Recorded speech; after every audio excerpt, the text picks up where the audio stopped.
Chapter 1. The morning following the full moon is always the best for business. I hate it, dread coiling in my gut with every night the moon swells wider. Market day in Twin Cypress Village attracts vendors from across the Iron Mountains selling rare delicacies, fragrant tea, silk that shimmers like water while I sell lies. Hurry, else the best places will be gone, Mistress Hinglin urges as she weaves between the stalls. My uncle married her after my aunt died, and when he passed away, she became my sole guardian.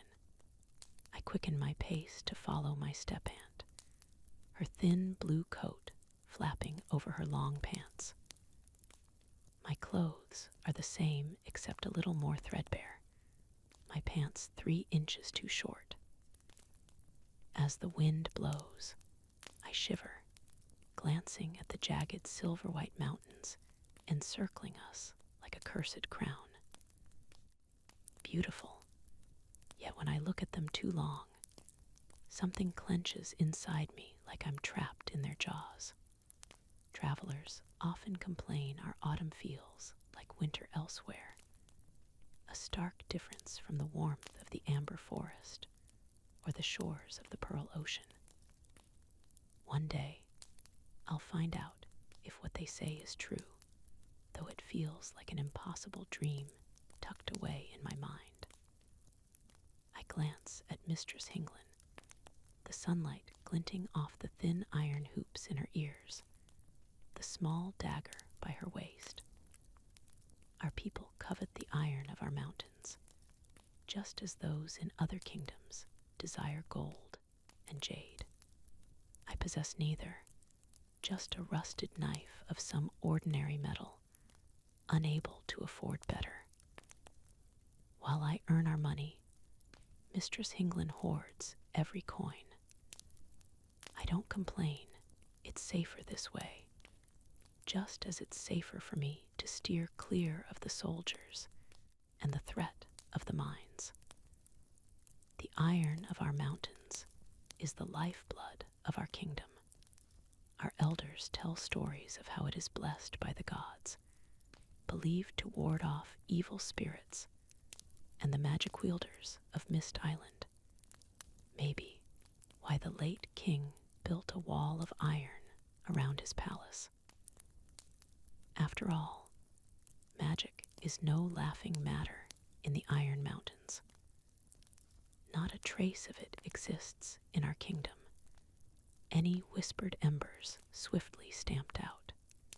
Once I heard an old storyteller speak of the mystical starfire buried deeper in the mines, claiming they were the shards of a celestial jewel that fell from the heavens, casting their unearthly sheen over our mountains. Those listening had scoffed, denouncing him as a liar. Soon after, the guards came, taking the storyteller away.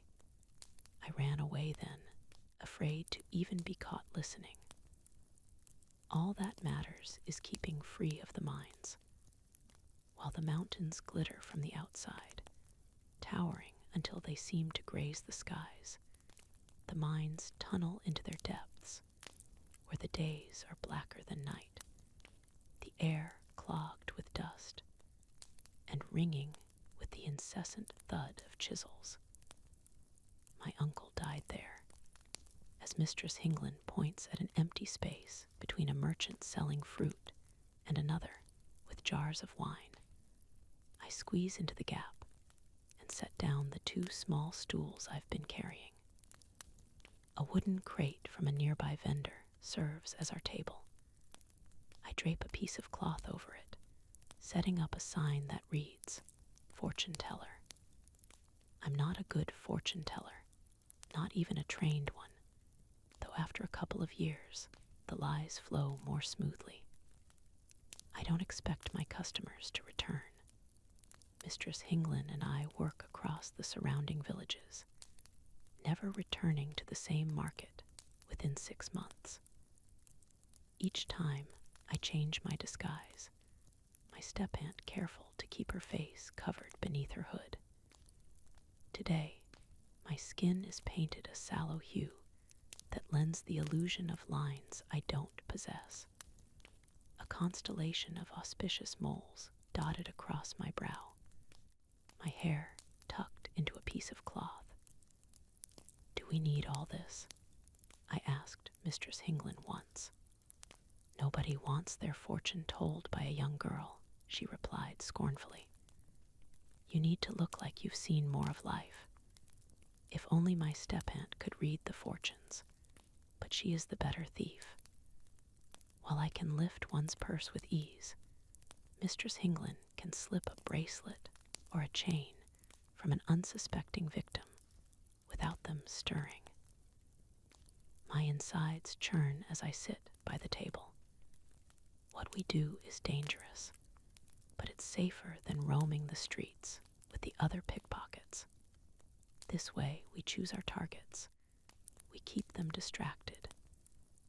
Whenever possible, I try to secure those who look like they can afford it, catching their eyes, nodding, like I understand the worries sunken over their faces. No matter their age or appearance, they usually look the same: tired, sad, unwell. They come clinging to a wisp of a dream, seeking answers to impossible questions. They come clinging to a wisp of a dream, seeking answers to impossible questions. They believe me because I tell them what they want to hear, what no honest person would, and when they leave, they usually look a little more hopeful. Or maybe I just tell myself this to ease my own conscience. It's still early, the market quiet, the scent of steamed meat buns, bread, and fried dough fritters wafting through the air. By afternoon, it will be tainted with the stench of sweat, spoiled food, and waste. As several of the fruit vendors' customers gather, they begin talking about the invitation, and I lean closer to listen. Mistress Hinglin slaps my arm. At once, I straighten, turning to her. She doesn't beat or starve me anymore. Maybe because I do what she wants. Principles tend to fall into the shadow when your stomach is hollowed with hunger. "We must pay the king's guards what we owe next week," she reminds me. "The crown prince's guards," I correct her without thinking. "The king is dead. The whole kingdom knows that," she snaps. "With a special tax levied for us to show our grief. The only sorrow we feel is in our purses." My expression must irk her as she pushes her face closer, her eyes gleaming like chestnuts.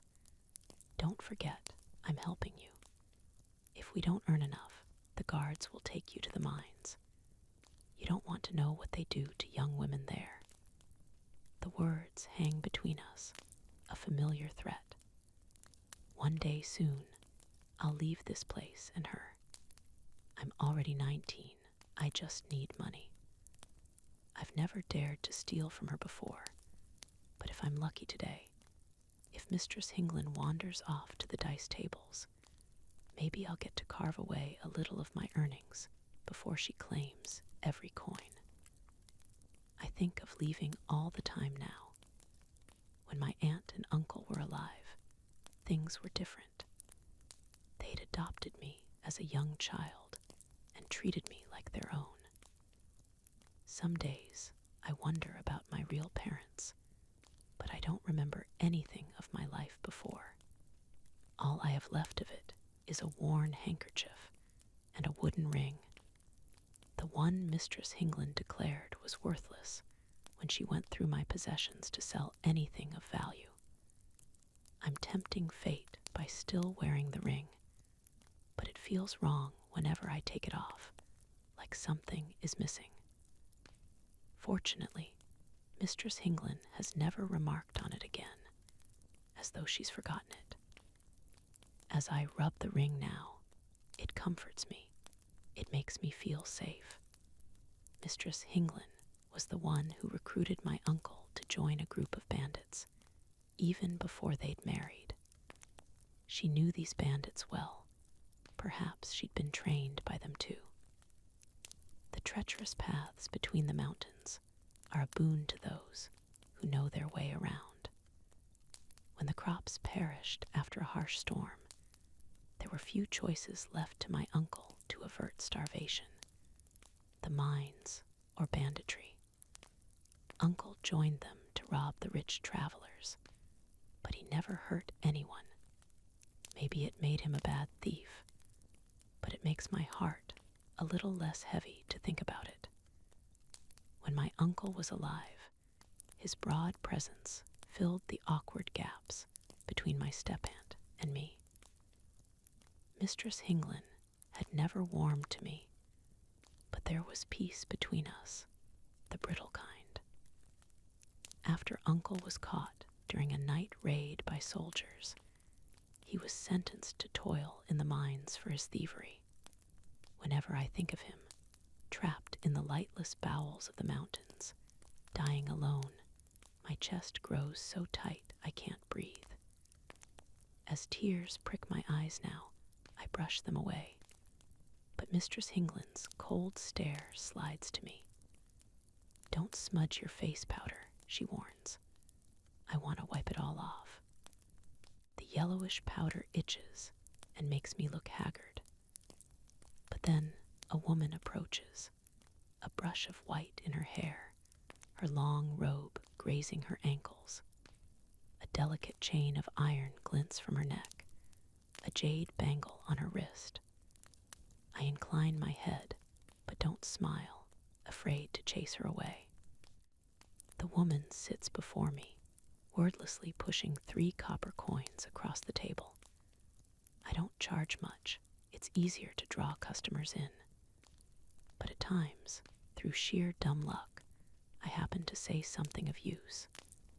Then they usually offer more copper or even silver, which swiftly vanishes into my step-aunt's pouch. "How can I help you, madam?" I clasp my hands together. A palm reading, or are there answers you seek? Her gaze fixes on me. Your moles, are you truly marked by the gods? Who knows for certain? But sometimes I sense things, sometimes I'm right. A safe answer. Braggarts invite more scrutiny and suspicion. She rubs her necklace, gnawing her lip. What if you're wrong? One's fate can be changed just by seeking answers. I say evasively, as Mistress Hinglin moves behind the customer, her bright eyes riveted on the chain. We don't usually steal iron, the risk is too great, the items easily missed. I shake my head to dissuade her, but she ignores me. The woman fidgets impatiently. At once, I take her papery hand. "What would you like to know, madam?" "My husband has changed over the past few months," she begins haltingly. "Returning late at night, losing his temper more often. I used to be his closest friend. Now he barely sees me." Tears well in her eyes. Is he possessed by an evil spirit? More likely he's taken up with a new mistress, but she doesn't want to hear that. "Do you have a token of your husband's?" As she hands me a fat circlet of jade, I rub it between my fingers like I'm thinking hard, fighting the temptation to slip it into my waistband. When I return the ring, the customer's necklace is gone, tucked in Mistress Hinglin's pouch. He's not possessed, the honest part of my prediction, but his spirits are burdened by an outside influence. Put away what money you can for safekeeping. It will come in useful one day. Useful for her when he installs a concubine in the household. She nods, sitting straighter. As she leaves, a girl takes her place on the stool. Business is brisk this morning. Mistress Hinglin's smile widens as she ushers in customer after customer, each leaving with their purse a little lighter, missing a trinket or two. Regardless of my lies, I try to advise them well. I tell a man the woman he likes doesn't match his horoscope when she clearly prefers another. I advise a mother with a screaming child to keep sweets from her diet, and an old man to reconcile with his brother, whom he's still mad at, though he's forgotten why. Most of what I say is gleaned from listening to the other fortune tellers or the chatter on the street.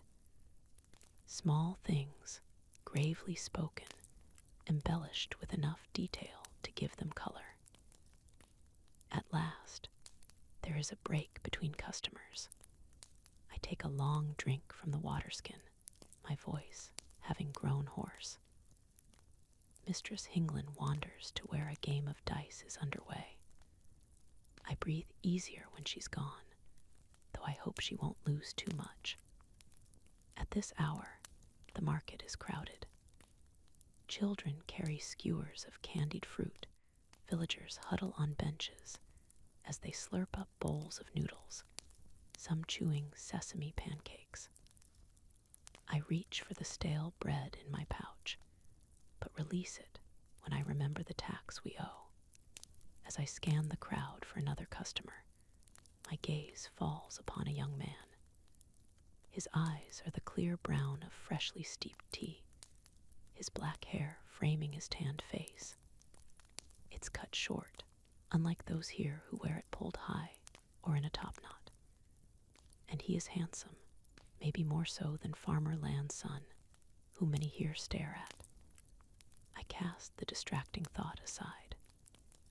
More importantly, this stranger is rich with his fine garments, the jade-studded belt around his waist, the bulging pouch hanging from it. I wait till his eyes flick to mine, then give him my most knowing look, my mouth curved into a half-smile. He appears too assured to be a typical customer, but perhaps I can distract him long enough to steal something of worth. He approaches, angling his head to one side as he towers over me. "A fortune teller," he says. "How good are you? Most of my customers leave happy." My smile feels stitched on, his tone setting me on edge. "Would you like your fortune read, sir?" A mirthless slant of his lips. "Can you read it? As well as you can read the sign on my table." "How old are you? Does it matter?" I reply a trace curtly. He acts like a lord, like he's far more knowledgeable than me, though he looks only a few years older. He doesn't leave as I expect, but sits down on the stool. His eyes go to the moles on my forehead. "Those aren't well painted. Is this even your skin color?" My hands fist in my lap. How did I ever think he was handsome? "I was born this way. You sound offended." "Wouldn't you be if I asked whether you borrowed the clothes you're wearing?" I lift my head, searching the crowd for an easier prospect than this time waster. "What is your fee for a palm reading?" he asks. "Today, I'm bored enough to test your gift.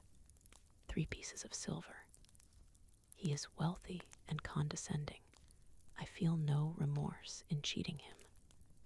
The fruit vendor beside me snorts, but covers it with a cough. He'll not betray me, just as I kept silent earlier when he charged a haughty customer twice the usual price. The tax of the ill-mannered. A high fee for a village fortune-teller. If you can't afford it, I can. It's whether I think you're worth it. My patience snaps. If you won't pay, then leave. He pulls out 6 pieces of silver, placing them before me. Is this to flaunt his wealth? My pulse quickens as my gaze darts to the dice table, checking that Mistress Hinglin isn't looking our way. Then I swiftly scoop up the silver and tuck it into my waistband.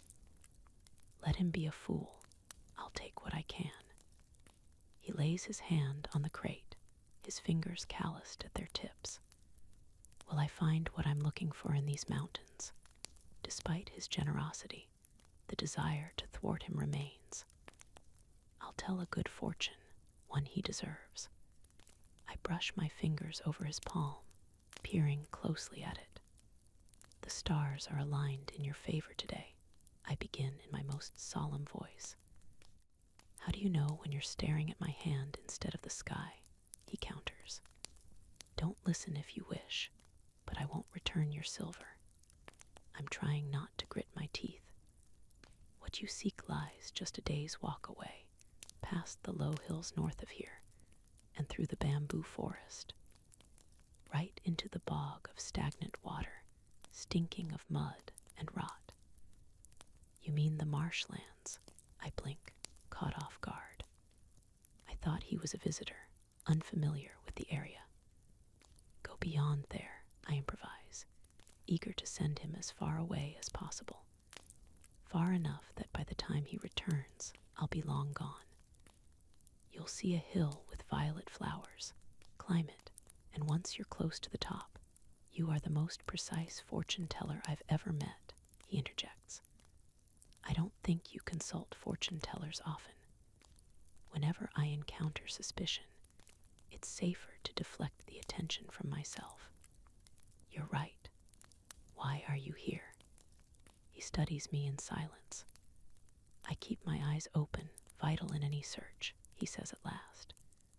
You look like you do the same, that you have something interesting to say beyond your fortunes. The back of my neck prickles. Did he see Mistress Hingland stealing from my customers? If so, he'd have reported us to the soldiers. What are you searching for? I ask. Information.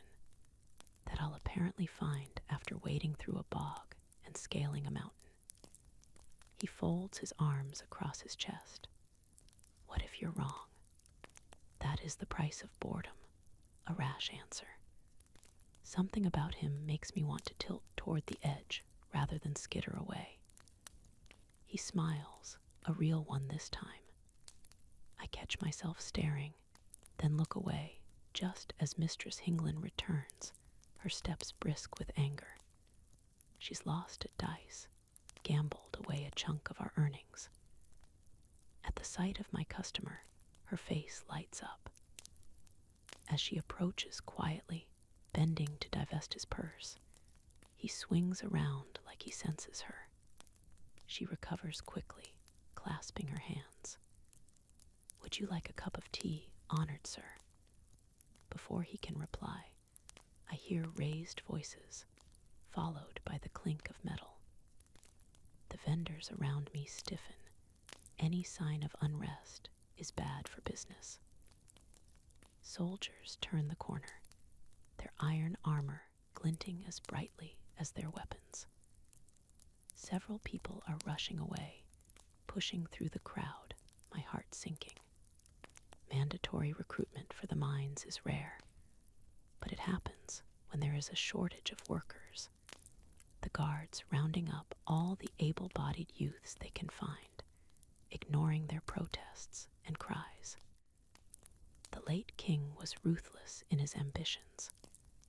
Now that he is dead, our hopes for change lie with his heir. A woman accompanies the soldiers, my first customer of the day. She stalks toward me, pointing a finger my way. That's the thief. She stole my necklace. Dread pools in my gut. At once, Mistress Hingland slips into the crowd, her eyes squeezed in warning to hold my tongue. I hesitate, and then she's gone. The sentence for thievery is the same one my uncle suffered. The mines. The arrogant young man is watching me, a curled finger against his lip. Thief, he repeats softly. I've underestimated you. I ignore him, rising as the guards circle me. I didn't steal from you, I tell the woman, though it's not quite true. Do you have the necklace? A soldier demands. I shake my head. No, I swear it. Search me if you want. Come with us, the soldier orders harshly. We'll bring you to the magistrate. I nod, inwardly braced for flight. The magistrate is a corrupt official known for his lechery. 6 silver pieces won't be enough to grease his palm. A memory flashes of my uncle being dragged away by the soldiers, his proud head bowed. Months later, his gaunt body returned to us in a shroud. I won't let them take me. I kick the wooden crate at the soldiers, flinging my stool next. As a soldier lunges at me, spear outstretched, the young man stands abruptly and backs away, tripping the soldier in his haste. Is he a coward or just trying to help? I don't think anymore, sprinting away. The crowd parts as I push my way through, then closes to conceal my way. Most don't like seeing another caught. We know how hard life gets. I rush down a narrow path, cursing when it ends at a wall, a scrawny tree towering beside it. The soldiers' voices grow louder. There's no time to turn back. My heart pounds as I clamber up the frail branches, which dip precariously as I reach to grab the edge of the wall. My hair swings across my face, the piece of cloth used to cover it fallen away. I tuck my feet into a narrow crack in the stone, heaving myself over, then make my way down. I'm good at climbing. I've played among the trees since my childhood, and I'm even better at disappearing from trouble, a skill honed with Mistress Hinglin as my guardian. Shouts ring out, footsteps heading in my direction. I rush away, but someone seizes my wrist, yanking me through a doorway. It's dark inside, the air thick with dust. My free hand closes around my knife, slashing it at my attacker, a man, a head taller than me. As he swings aside, I nick the side of his neck just below his ear. I dart back, but his fingers lock harder around my wrist. I raise my blade again, but he catches my other hand with startling strength. Cut me again, and I'll cut you back. His voice is almost guttural as he twists my knife loose. It falls to the ground with a soft clatter.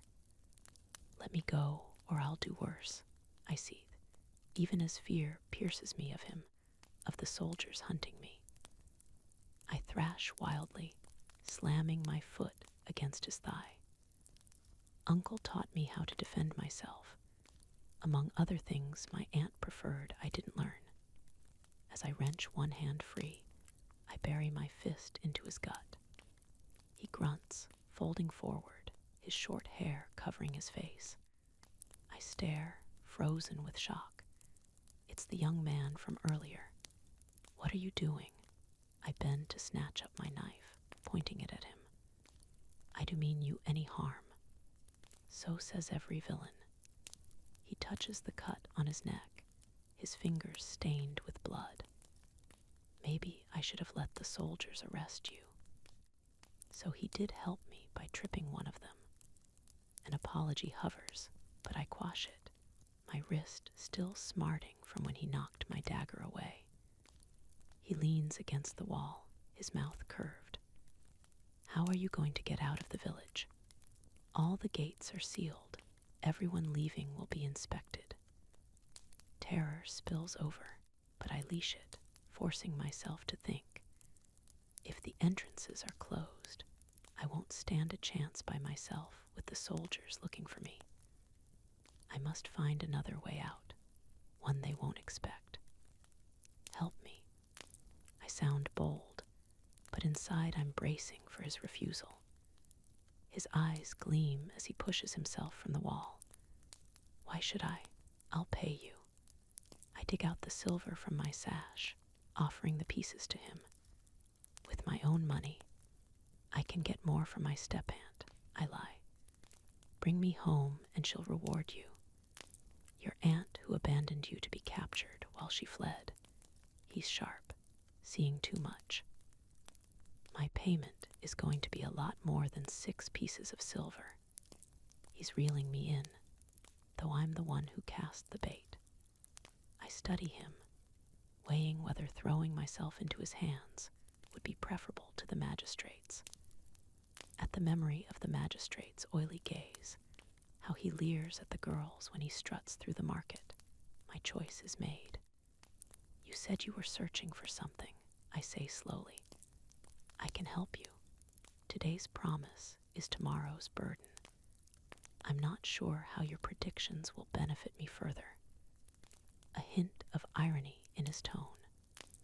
My hands curl. I have other skills, those that helped me escape the soldiers. I know these mountains. I've lived here all my life.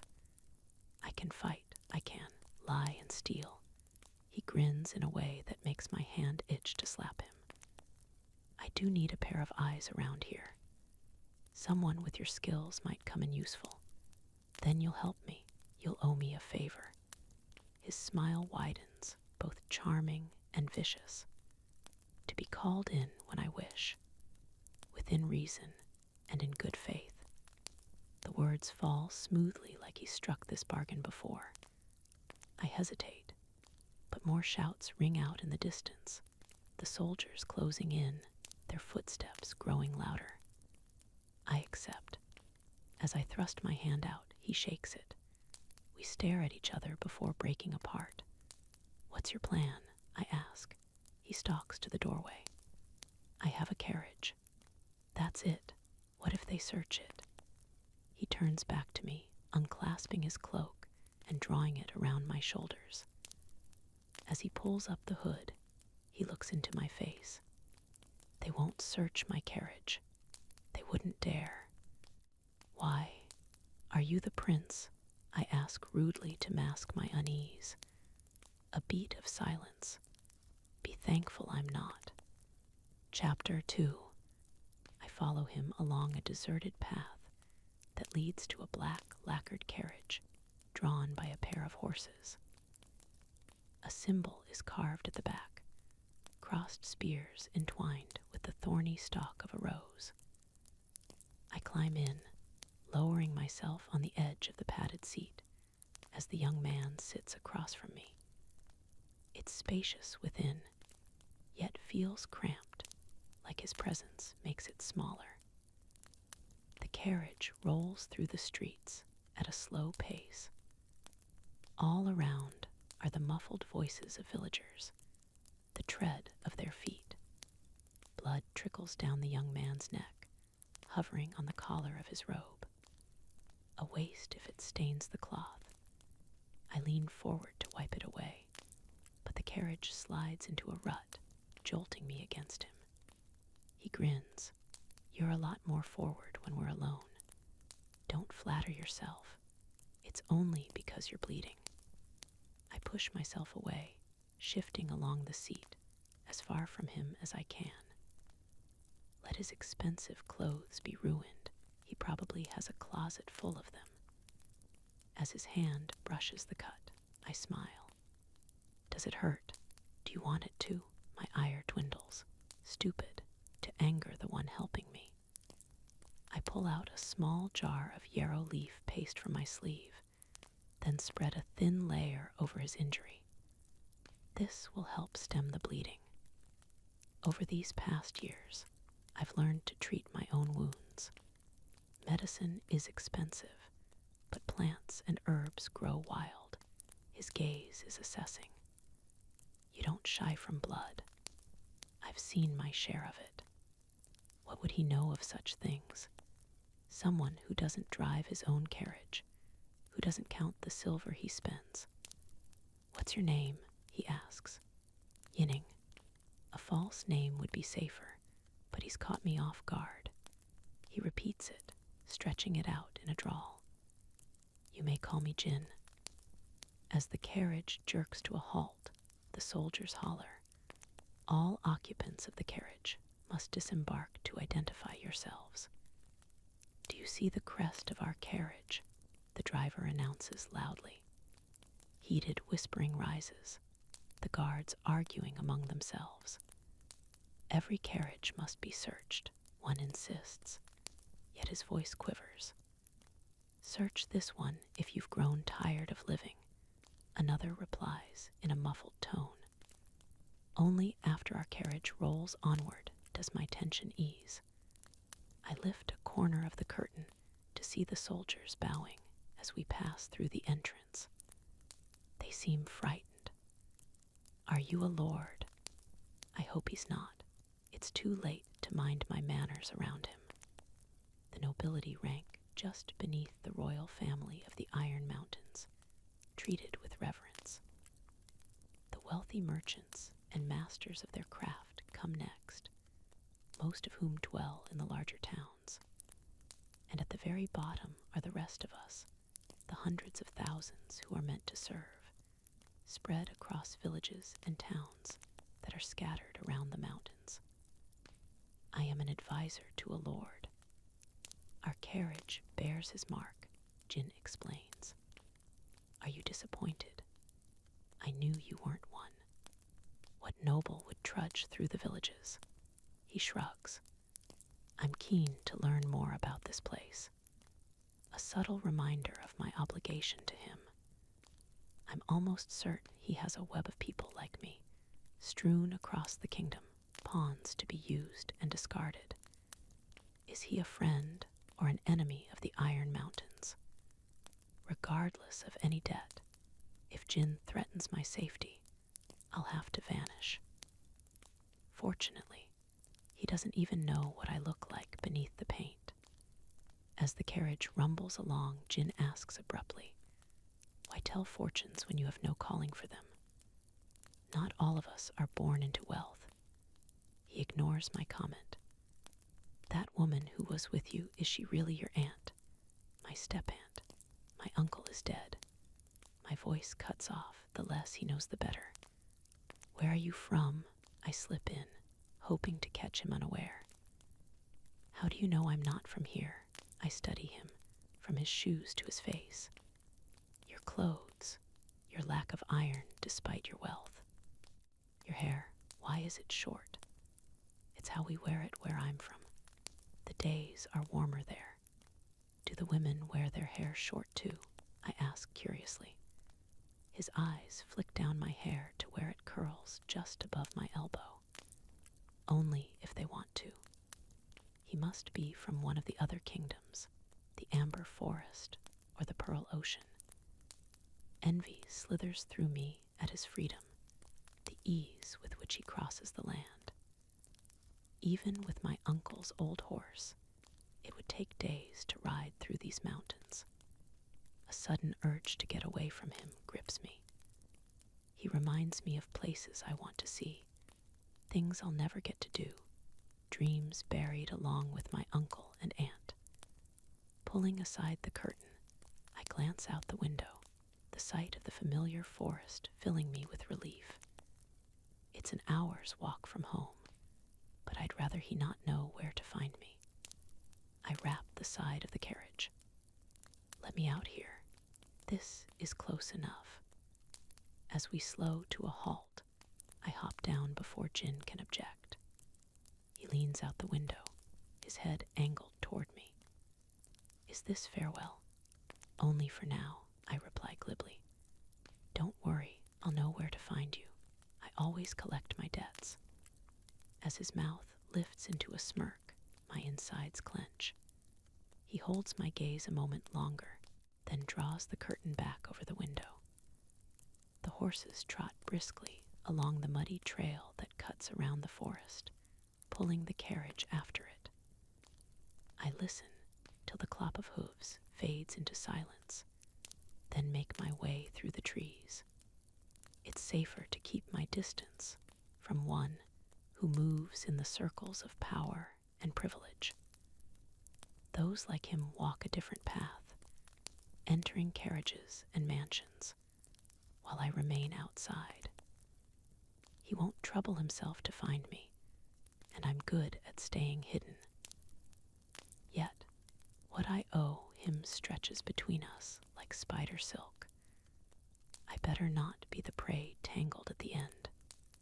Ahead, the path forks, the left side leading to my home, the other going past an overgrown pond, a short walk from where my aunt and uncle are buried. I used to visit them often, but Mistress Hinglin doesn't like it when I do. And whenever I went, I found myself wishing for things I can't have, those lost, until it became easier to stay away. While I'm in no hurry to return, Mistress Hinglin's temper will be foul today, worse if I'm late. I must appease her anger, but I won't surrender the silver pressed against my waist like hard knots, the only money I've ever managed to hide from her. It's enough to get away from here, though not to build a new life. As I head left, a sweetness drifts into the air of ripening pears, though it's far too early in the season. A cluster of wild pear trees grows close to the pond. I almost forgot them, as they've never borne fruit. Drawn by the fragrance, I turn onto the other path. The grass grows thicker here, clusters of bamboo speared among them.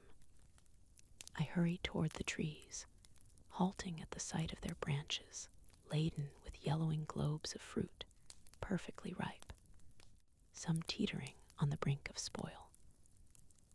My eyes widen at this strange phenomenon, the ache in my stomach, a pressing reminder that I haven't eaten all day.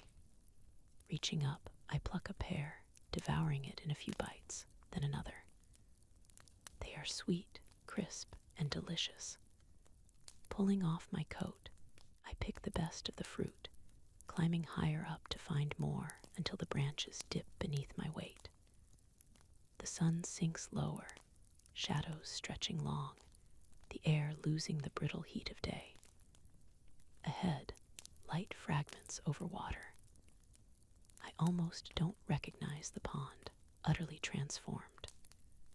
Flowers bloom all around, their fragrance a breath of spring. Some are shaped like bells, pale fans, delicate sprays. In the dark, their petals shimmer with an unearthly radiance. A coldness creeps over me. Is this magic?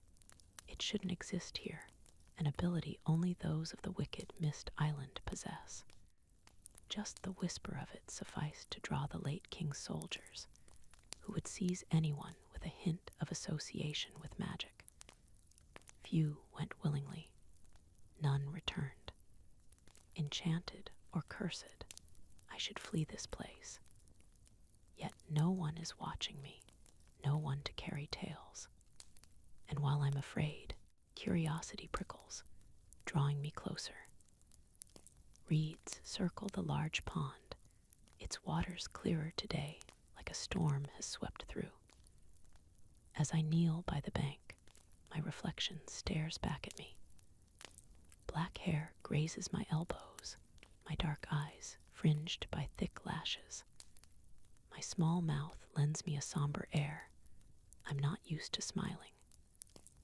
Sweat has carved streaks across my cheeks, running rivulets through the powder, the painted moles closer to inky splotches. I wince, washing my face with the cold water, trails of dirt running down my chin. On the days my face is clean, a few turn to watch me, but most of the time I'm tired, covered in sweat and grime, and the last thing I want is to be stared at by a stranger. One thing I'm glad for is, despite our lack of money, Mistress Hinglin has never tried to sell me to those tea houses where patrons are offered more than food and wine. And it saddens me that life has come to this, where I'm grateful to not be sold. I pull out the stale bread from my pouch, picking away the mold. Though I'm not hungry anymore, I don't like wasting food. Taking a bite, I chew methodically, though it's like eating paper with a sourish tinge. My mind drifts to what my aunt used to bake before she fell ill, the soft buns stuffed with sweetened red bean paste, some studded with sesame. and how my uncle taught me to lift them from the bamboo steamer the moment her back was turned. "Don't end up a thief like your uncle," my aunt would scold half-heartedly when she caught me. Too late. My chest clenches.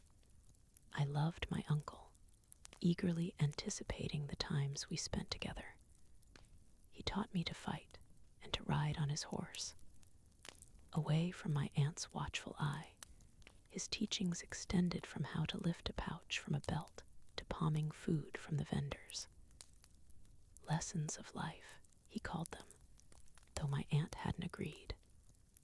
My heart aches, my thumb rubbing my ring.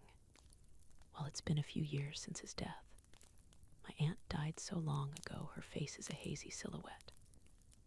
What remains is a feeling, her warmth, and how our home had smelled of bread, tea, and herbs. It doesn't smell like that anymore. The tears I'm holding back slip down my cheek, falling into the pond. Something darts beneath the surface, a silvery blur, a fish. I imagine how it would smell, spitted and cooked over the fire. Dropping the bread, I pick up a stick with a pointed end, hardening myself. I don't like spearing them, watching them struggle. But fish is a good meal, one that might be stretched if preserved in salt. The last rays of the sun flare across the sky as the fish swims closer. It pushes its head from the water, cold droplets spraying me. A carp with glittering scales and golden eyes, its gaze seeming to fix on my hands. At once, I tuck the stick behind my back, tensing, though unsure why. "Eat me, and I'll curse you with the worst stomachache you ever had," the fish says. I stumble back, my mouth falling open, too stunned to move or speak. "You're a fish," I sputter at last. "How can you talk? Is this a trick?" "No more a trick than the pears you've harvested," the carp replies, staring in the direction of my hoard. My gut churns uneasily. "You did this, the pears, the flowers. The place was barren when I arrived. The plants and trees needed just a little encouragement." Impossible. Disbelief pulses in my tone as I shake my head. Fish can't talk. You can't do such things. Its eyes are as bright as twin suns. Trust what you see, if not my words. Don't let ignorance cramp your mind. My thoughts scatter. This creature doesn't belong in the Iron Mountains, but in one's dreams or nightmares, or someplace like Mist Island, where it's said magic abounds. There is danger in being here, speaking to this creature. Yet, a talking fish must be worth its weight in gold, money, that I need to build a new life away from here, far from Mistress Hinglin. All I need to do is catch this fish, exchanging the carp's freedom for my own. Guilt crowds my chest, but honor is for the wealthy and privileged. Moreover, the fish will be cherished, a prize in some magnificent estate, far better than this decaying pond. I drop the stick. I can't risk hurting it. Bending down, I pick up my discarded bread, holding it out. "Are you hungry? Come closer so I can feed you." My smile is too wide, too eager. "Are you trying to catch me?" The fish stares at me balefully, wise to suspect me. "If I'm forced from these waters, I'll die, so you can forget about selling me." Lies to save itself, but I shake my head in mock sympathy as I step closer, softening my voice like I'm speaking to a nervous customer. "Are you trapped here? I want to help you." "I don't believe you." The fish darts away, resurfacing on the far end. "Come back when you've decided not to harm me." It ducks beneath the water before I can reply. I wait, but it doesn't return. Frustrated, I fling the bread to the ground. Tomorrow, I'll return with a net and a bucket to catch it. The carp is my key to getting out of these mountains. And once I leave, I'm never coming back. Chapter 3. The gray roof tiles and the weathered wooden walls of my house loom in the distance, a heaviness descending over me, my pulse skittering.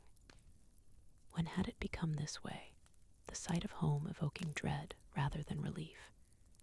Yining, you're late. Mistress Hingland's voice jolts me, the impatience and lack of concern.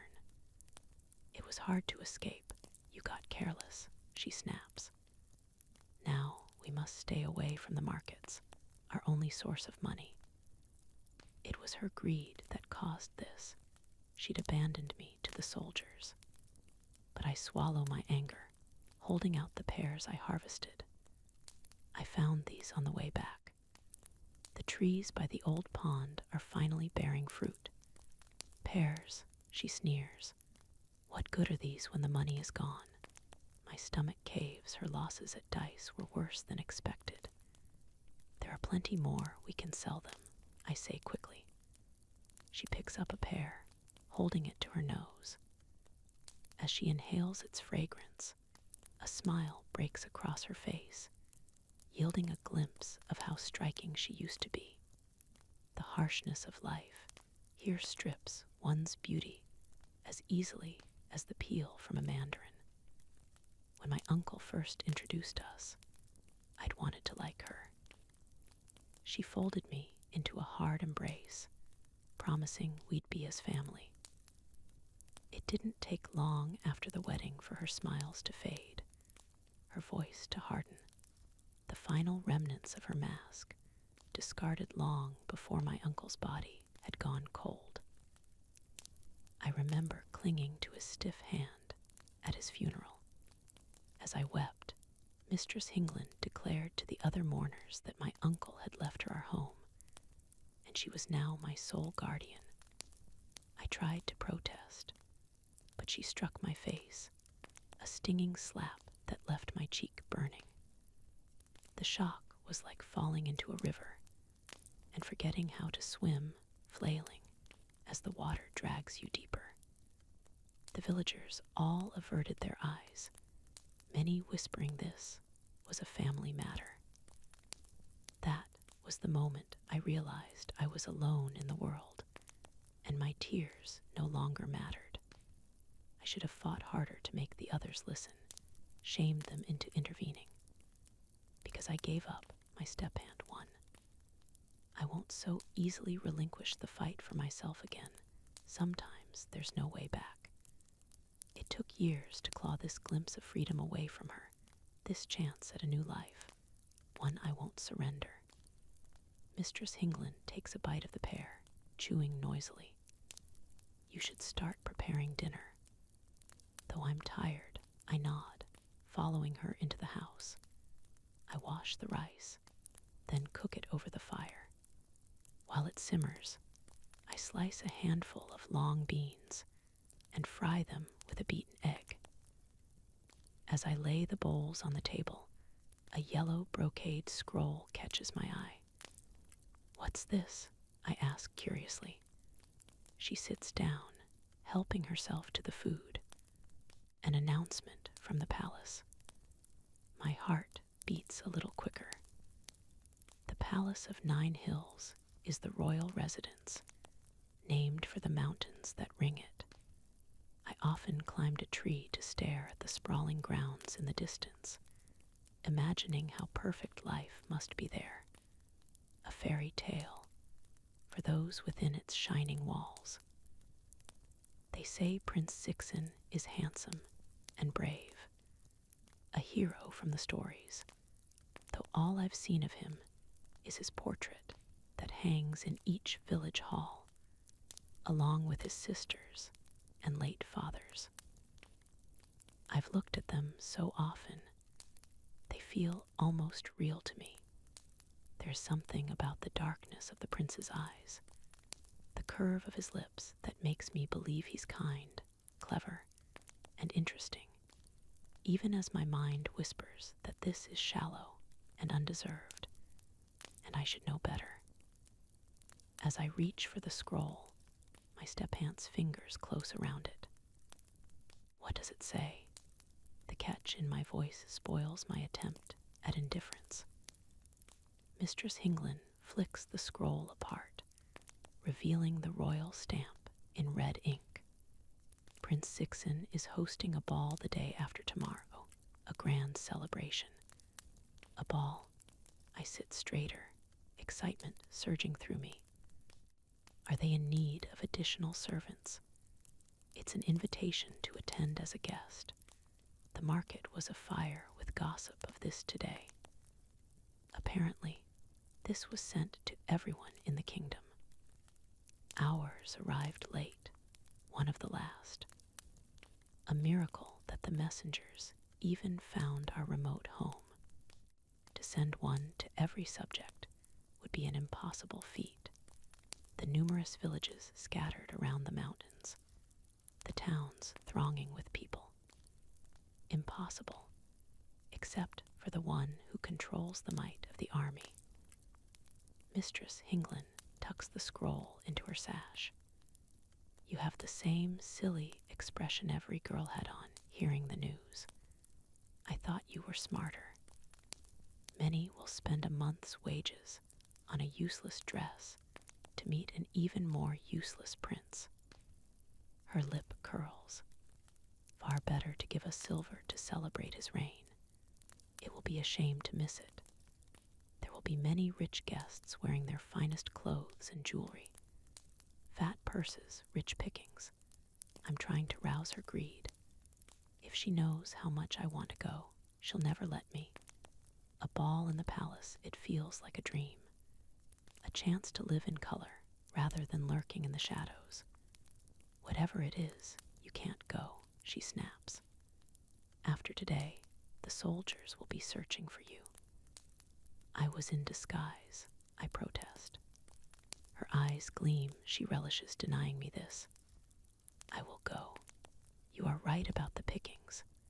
Shorten my red robe an inch to hide the frayed hem. I'll need new shoes. Find something else to sell. Anger sears, a hot coal in my chest. I clasp my hands to stop them from fisting. Don't look at me that way. Her eyes pinch, lines forming at the corners.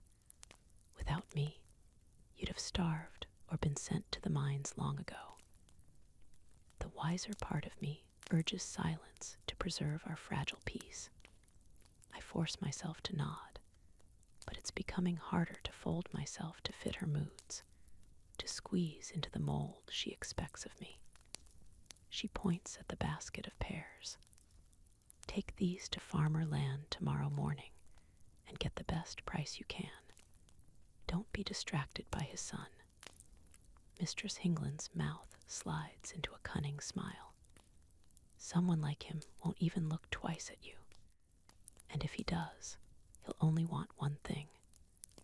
Maybe I only want one thing from him too. It slips out before I catch myself, her words stinging. I hate how she pushes me down, making me feel small. But as her eyes narrow, I drop my head, biting my tongue so hard I taste blood, feeling like I'm burning up inside. Chapter 4. Farmerland lives just over an hour away by foot. His grounds and fields well tended. The house built of stone. My hair is braided neatly down my back, and I've changed into my only remaining set of clean clothes. As I approach the door, my heart quickens. I've met the farmer's son, Songman, just a few times, but he's kissed me, gentle, tender kisses that stirred a warmth I'm eager to feel again. I don't care about my step-aunt's warning. I'm tired of living by her rules, fearing her displeasure. Before I can knock, the door swings open. Songman stands there, a smile on his handsome face. As he steps outside and shuts the door, he glances around to check we're alone. I saw you come down the path. I was thinking of you. I was thinking of you too, I admit. before catching myself. He seems to draw away when I edge too close. I came to see your father today. All business, or do you have time for more? His voice arches in an intimate way. It depends. I try to match his tone, but it cracks at the end. Shall we go for a walk by the river? He slants his head back, a glint in his eyes. Come find me in our usual place. It was only twice, I counter. He leans down until his lips are by my ear, his broad shoulders an inch from mine. And I've thought about each time in great detail. The door rattles, then opens again, Songman straightening at once. Farmer Land steps out, watching me intently like he thinks I'll steal his coin. If he keeps looking at me that way, I just might. Songman, you should be working in the field, he chides him. Not wasting time here. I was just headed there, Songman replies with his easy manner. But we have a visitor. I set the basket down, my arms beginning to ache. Farmer Land's gaze goes right to it. Pears, this early. He squints at his own trees, their fruit still small and green. Where did you get them from Mist Island? I make myself laugh at his joke. Yes, Farmer Land. I flew there last night and plucked these off a tree made of gold. She's lying, Father, Songman says with a wink at me. How do you know I'm lying? No one can get to Mist Island. His stare trails the length of me, though maybe I'm wrong. They do say fairies are allowed to enter. Farmer Land's snort destroys any pleasure in the compliment as he squats down to inspect the fruit. Fairies. What rubbish. All these wild stories when no one has ever been there. No one can even find Mist Island, much less enter. The late king's soldiers only got as far as Thorn Valley and failed to penetrate the island's barriers, a waste of precious funds. As much as I dislike him, Farmer Lan is a good source of information beyond our village, spending most of his time in the tea houses, listening to storytellers, and hiding from his wife. Let's hope Prince Zixin will rule differently, I say with feeling. The farmer wrinkles his nose. His Highness's first command was to impose that ridiculous tax to commemorate his father's passing.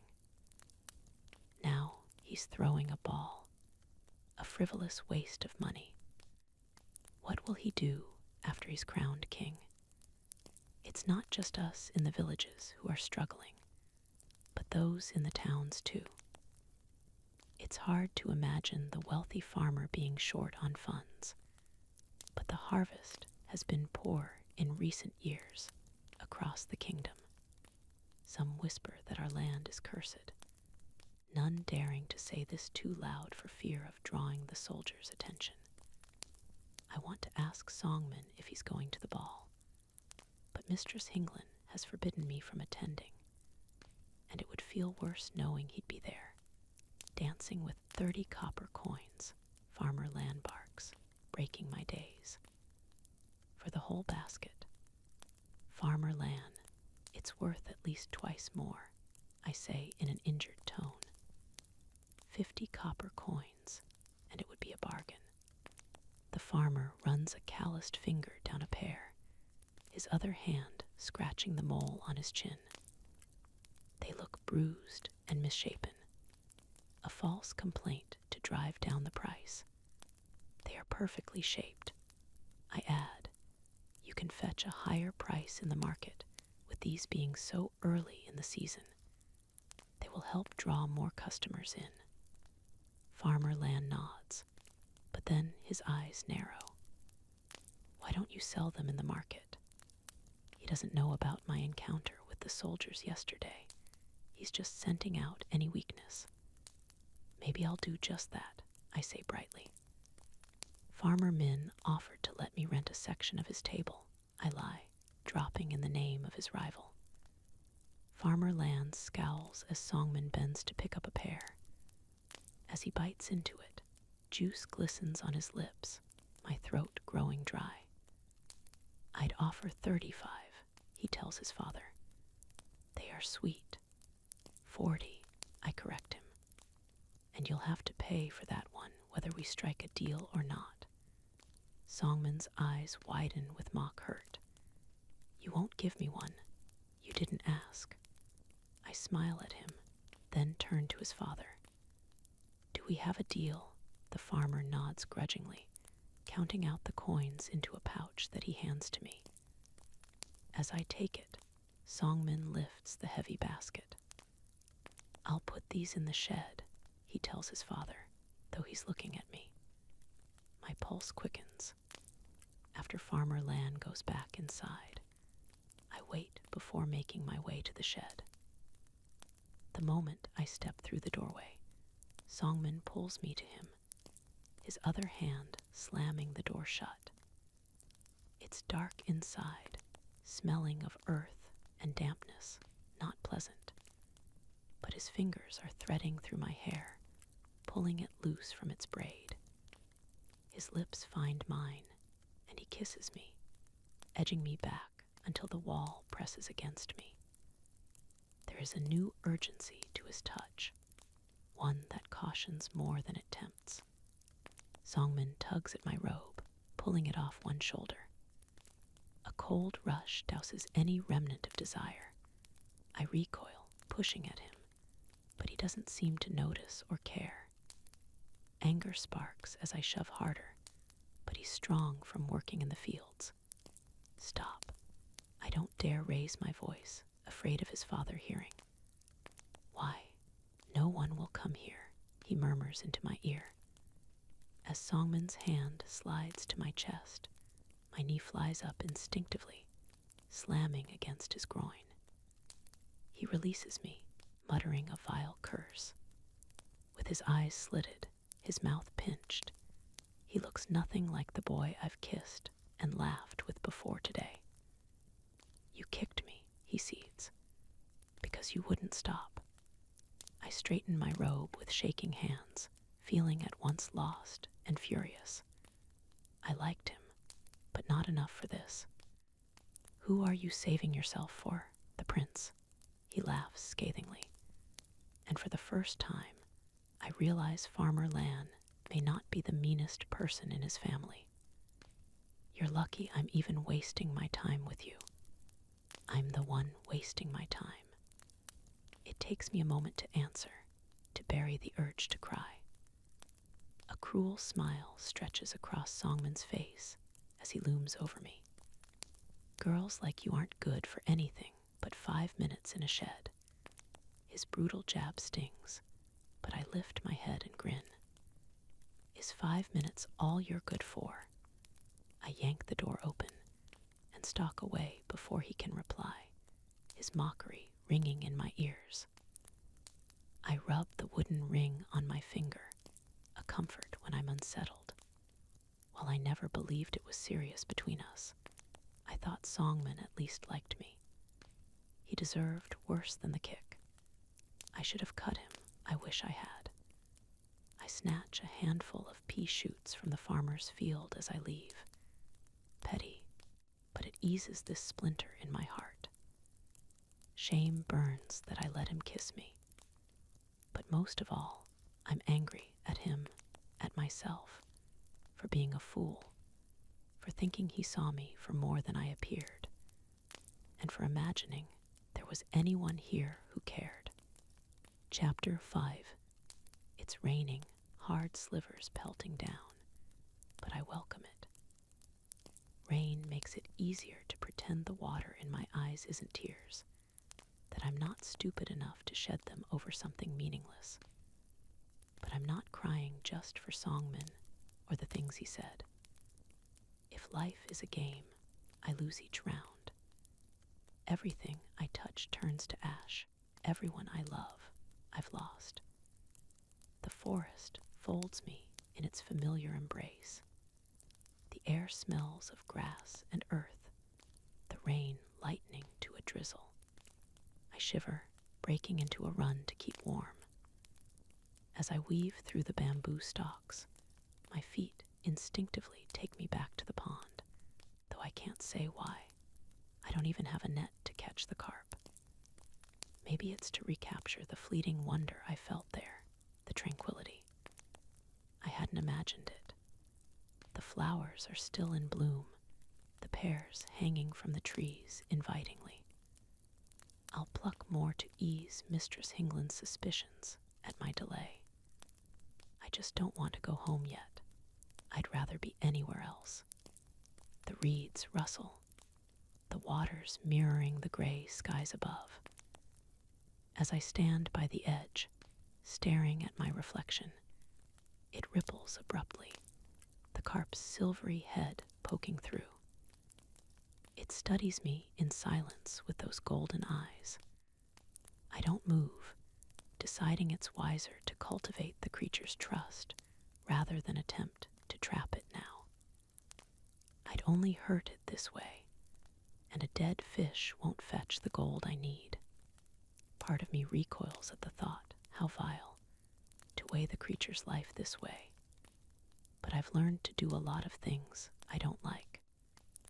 You're crying again, the carp says in its matter-of-fact way. I blink, wishing my eyes didn't redden so easily. It helps there's not a trace of sympathy in the carp's tone. I don't like letting others see my weaknesses in case they use them against me. Does it make you happy? I counter. Because you think I want to harm you. Its mouth parts wider. Oh, I'm certain you still do. But I've told you the truth. I'll die if taken forcibly from these waters. The gravity in its manner chips away at my suspicion. Yet the carp has a silver tongue. I shouldn't give it a chance to persuade me. Why are you sad? It asks. Because of life, a boy. I don't know why I'm replying, but it untangles the tightness inside me. It's been a long time since I've really talked to anyone. As a fortune teller, even a false one, any conversation centers on the customers, their problems, their worries. As for songmen, we never talked much. I flush at the memory, crumpling it away like discarded paper. Ah, the fish says sagely. You were crying when we met too. Does this boy make you cry often? I glare, irked by its observation. What do you know about such matters? Nothing whatsoever, the carp replies. But if anyone brings you such misery, cut them loose. Find your people, those who fill your heart rather than take from it.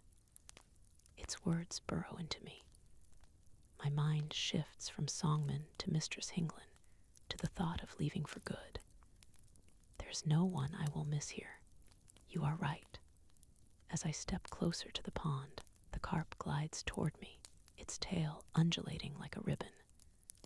Will you really die if taken from here? I ask, wishing I didn't care. I never lie, it replies gravely. Do you still want to eat or catch me? The carp has almost reached the bank.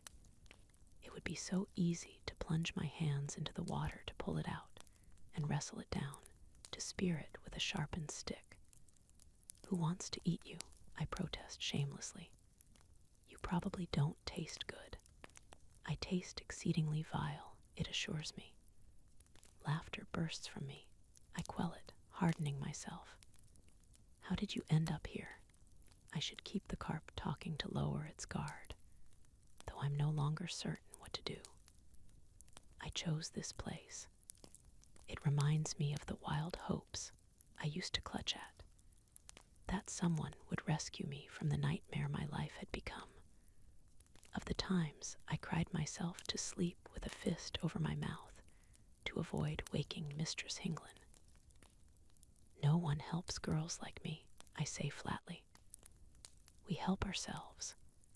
Its fins droop as though saddened. You think no one cares for you, that you are alone in the world, it remarks with uncanny insight. You are not. something sparks within, an inconvenient reluctance to hurt the creature, the flicker of conscience I tried to bury. This is why I shouldn't let myself think, why I can't soften, why I shouldn't befriend my prey. What makes you think you know me? I speak rudely, grasping for a barrier to drag between us. Your ring. Its tail flicks a spray of water at me, but I don't feel it, staring at my finger. No one else asks about my ring.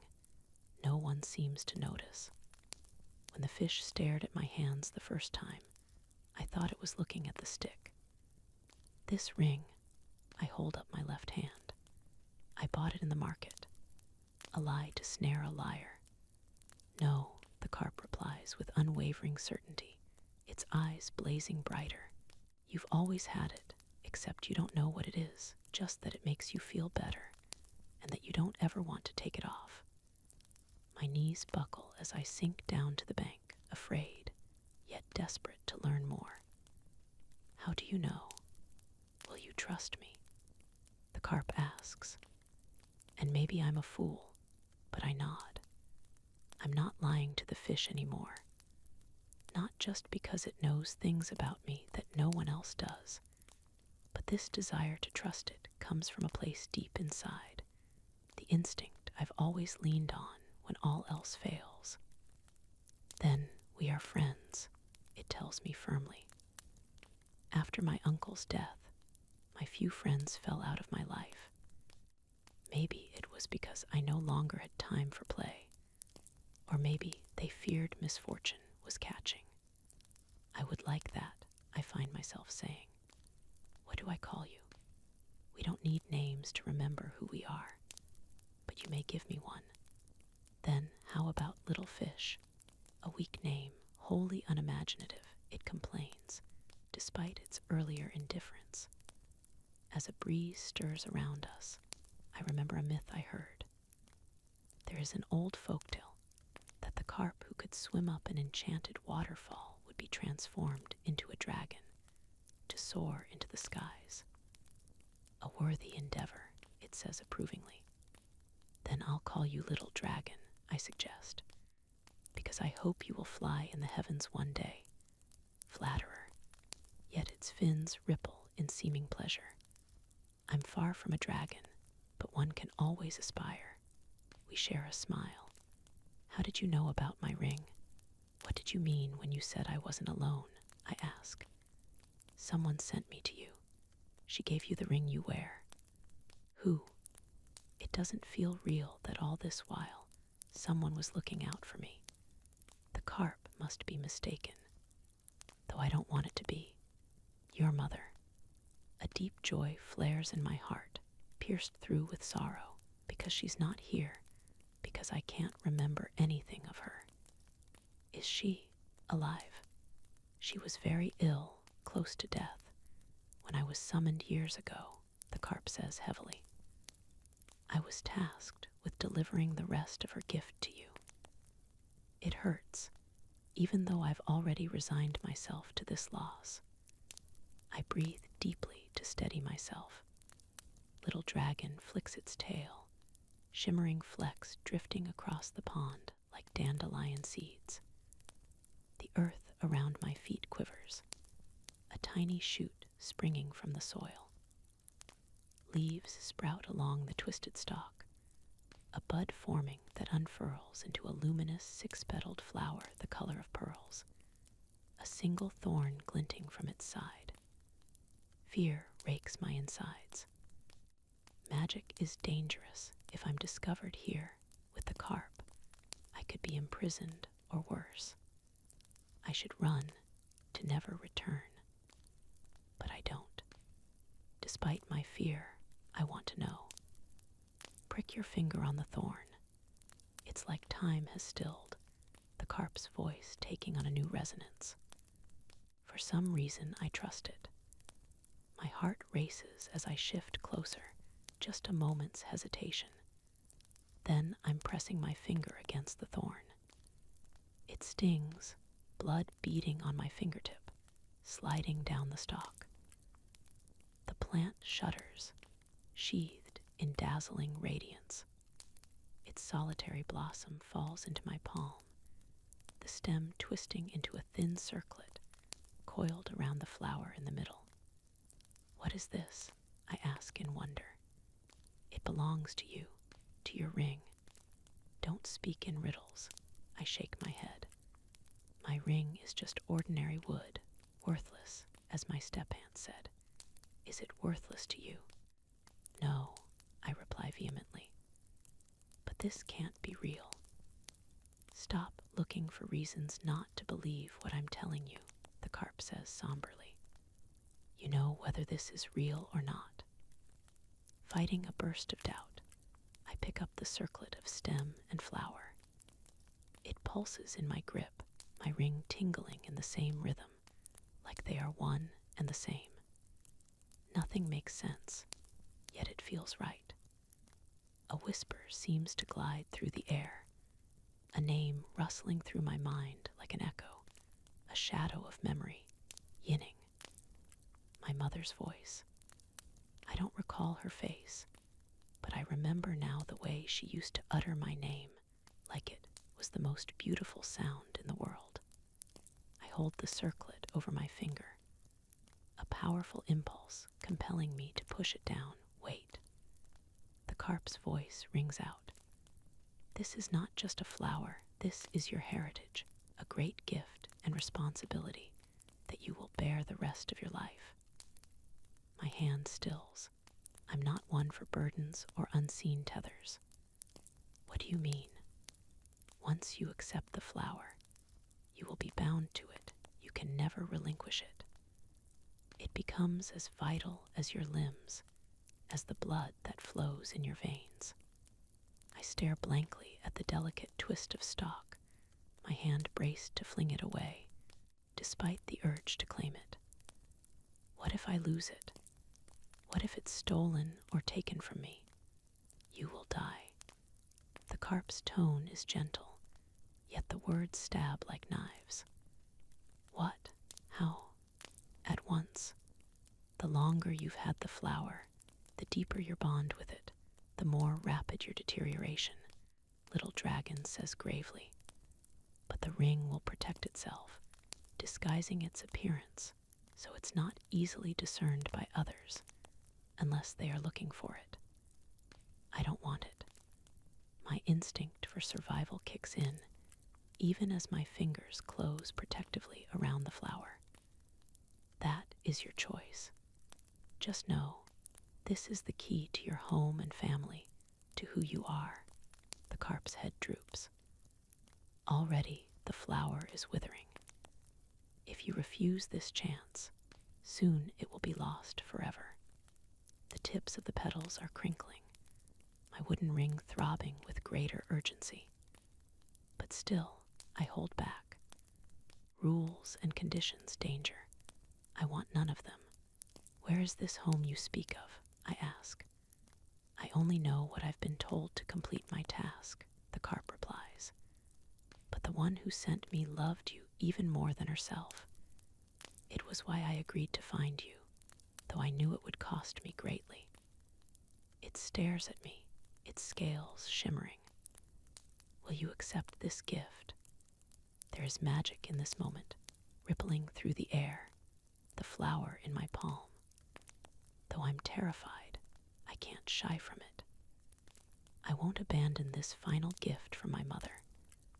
I push the circlet over my finger, sliding it over the ring. The flower settles into the wood like it's carved into it, the jade green stalk twisting around the band. The grains along the wood fade until it appears crafted of luminous stone, as smooth as porcelain around my finger. A lightness surges through my veins. I feel alive, like I've been half asleep all this while, something falling into place inside me, something I only just realized had been snapped away. A sigh undulates from the fish. At last, my task is complete. Guard the ring with your life. How do I find my home, my family? Where do I start? I do not know. ring will guide you. The carp's voice begins to falter. I must rest now. Magic has its cost. Thank you for finding me. Clasping my hands, I bow clumsily, the way I've seen some villagers greet visiting nobles. What I owe the carp is far greater than any words of gratitude might convey. I've been searching for a long time. My service was never meant to last this long, but I wanted to help your mother. May she be at peace now, as I am. Little dragon darts beneath the water then, swimming toward a bank of reeds. Peace steals over me, the kind I've only known when my aunt and uncle were alive, the kind I've almost given up on. My limbs feel heavy like I've run a long way. I lie down on the grass, inhaling the fragrance of the flowers. As my eyes close, sleep claims me at once, deep and untroubled, like someone beloved is watching over me once more. Chapter 6. Sunlight falls upon the trees, shining gold like they are carved of amber. The skies are a vivid blue, unlike the wintry gray of the Iron Mountains.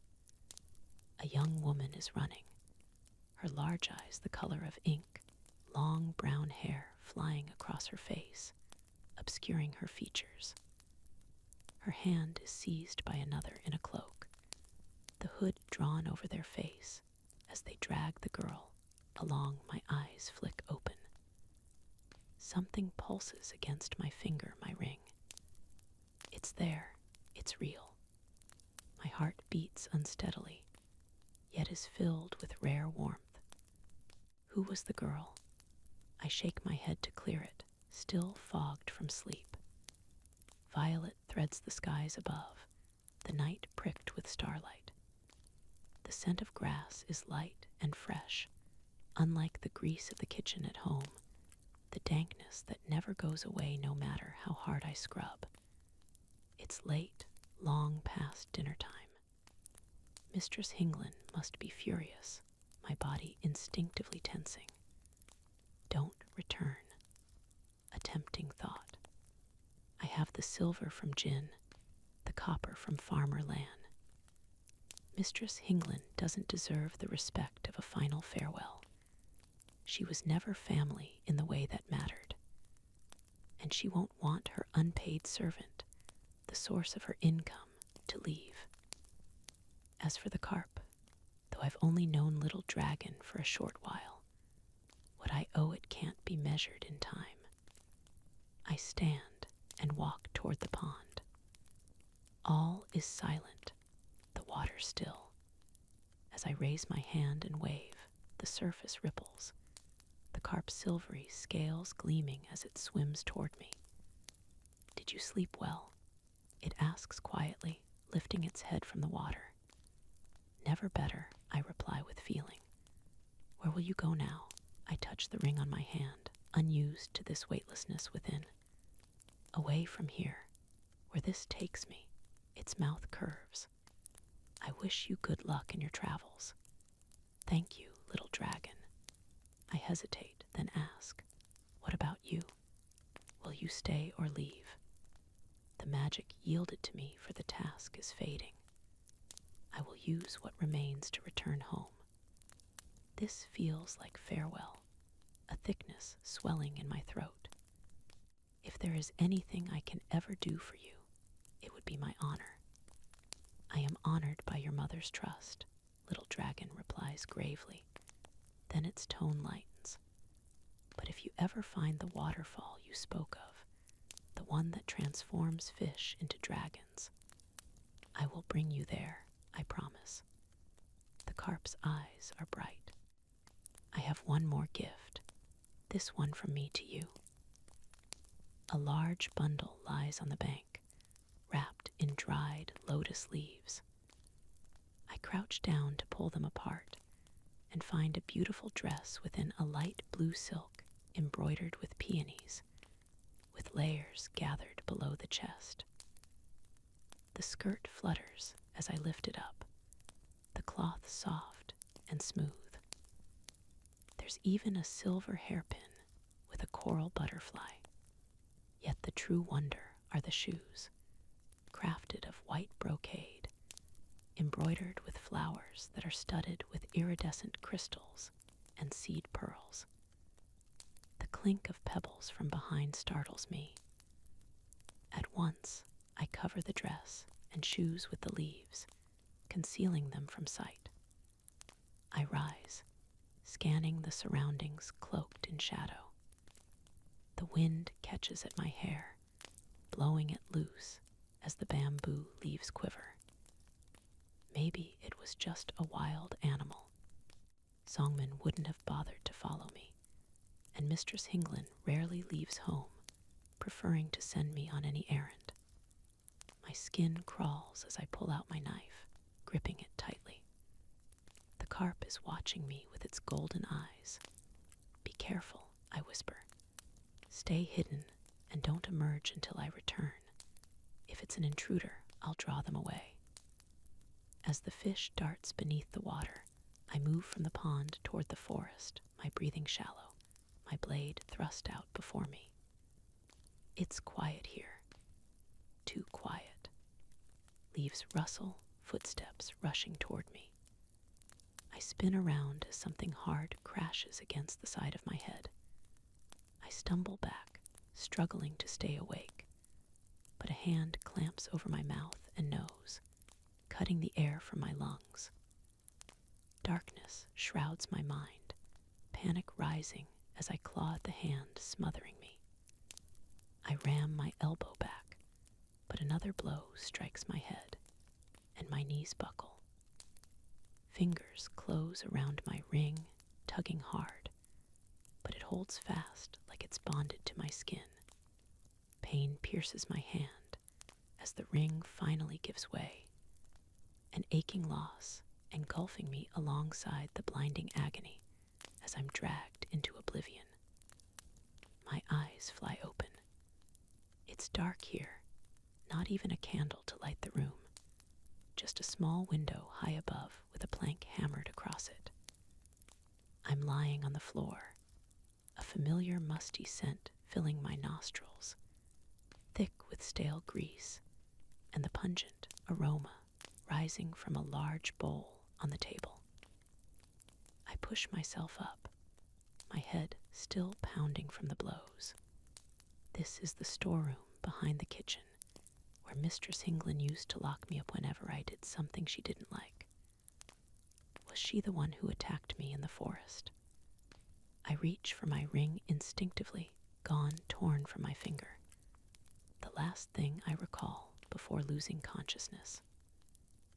Ice glazes my insides, a sharp hollow carved in my heart, like a piece of it cut away. The flesh is swollen where the ring used to be, and there's a reddish imprint of a flower on the underside of my finger like ink that won't rub off. It sears when I press it, raw and tender, as though a needle has been run across, leaving bloodied pinpricks. Never relinquish it. Little Dragon's warning reverberates through my mind. Fear crowds, clustering tight. Am I already dying without my ring? I have to get it back, but first I must escape. I shove my shoulder against the door, wrenching hard, but it's locked fast. "Yining, you're awake." Mistress Hinglin's voice filters through the wooden panel, her speech slurred like she's been drinking wine. My body tenses as I force my voice to soften. "Step-aunt, why am I here? Why did you hit me? She must be furious to lock me up. She hasn't done this in a long while." "Where were you, Yining?" Her tone is dangerously calm. "You didn't return when you were supposed to." "I was late coming home because I went to gather more pears." I try to speak slowly. "Farmer Lan gave us a good price for them, 40 copper coins." Through the door, I catch the jangle of metal. The pouch is gone from my waist, along with my knife. but fortunately, the silver is still tucked in the sash around my waist. Were you planning to give the money to me or keep it for yourself? Her mood swings, now accusatory and challenging. Why would I keep it? I shift the question back to her. I was already on my way home. Yet, where were the pears you claimed to have harvested? She snaps. You carried none with you. I left them by the trees, I say without pause. I heard a sound and thought it might be a rabbit or wild pheasant, something I could catch for our meal. The silence that falls is the jagged, uneasy type that leads one to blurt foolish things. Metal clanks, like she's stirring a ladle in a pot. The scent of spice thickens, of chilies and peppercorns, precious ingredients usually reserved for festival days. Yet Mistress Hinglin rarely cooks. Are you hungry, child? She speaks gently, the way she used to when my uncle was alive. I've prepared a special meal for us to mark a new beginning. Thank you, step-aunt. I'm grateful. Why don't you unlock the door so we can eat together? I almost choke on the simpering words, but I'll say anything to get out. I've already left a portion with you, she tells me. Eat it, then I'll let you out. I don't believe her, but I turn to the bowl on the table, forgotten in my attempt to escape. My skin crawls as I stare at the reddish broth, the lumps of white flesh. I grip the spoon, lifting out a fish head, its golden eyes glistening like blots of oil, its mouth gaping in a mimicry of a smile. They say carp tastes best when cooked alive, Mistress Hinglin whispers viciously. A piercing scream erupts from my throat, my horror bubbling up and flowing over. Little Dragon is dead, the wondrous and kind creature who'd sacrificed so much to find me. Nightmarish images flash through my mind of its torment, its unfathomable anguish. It's fascinating, the things you hear when others think you're not listening.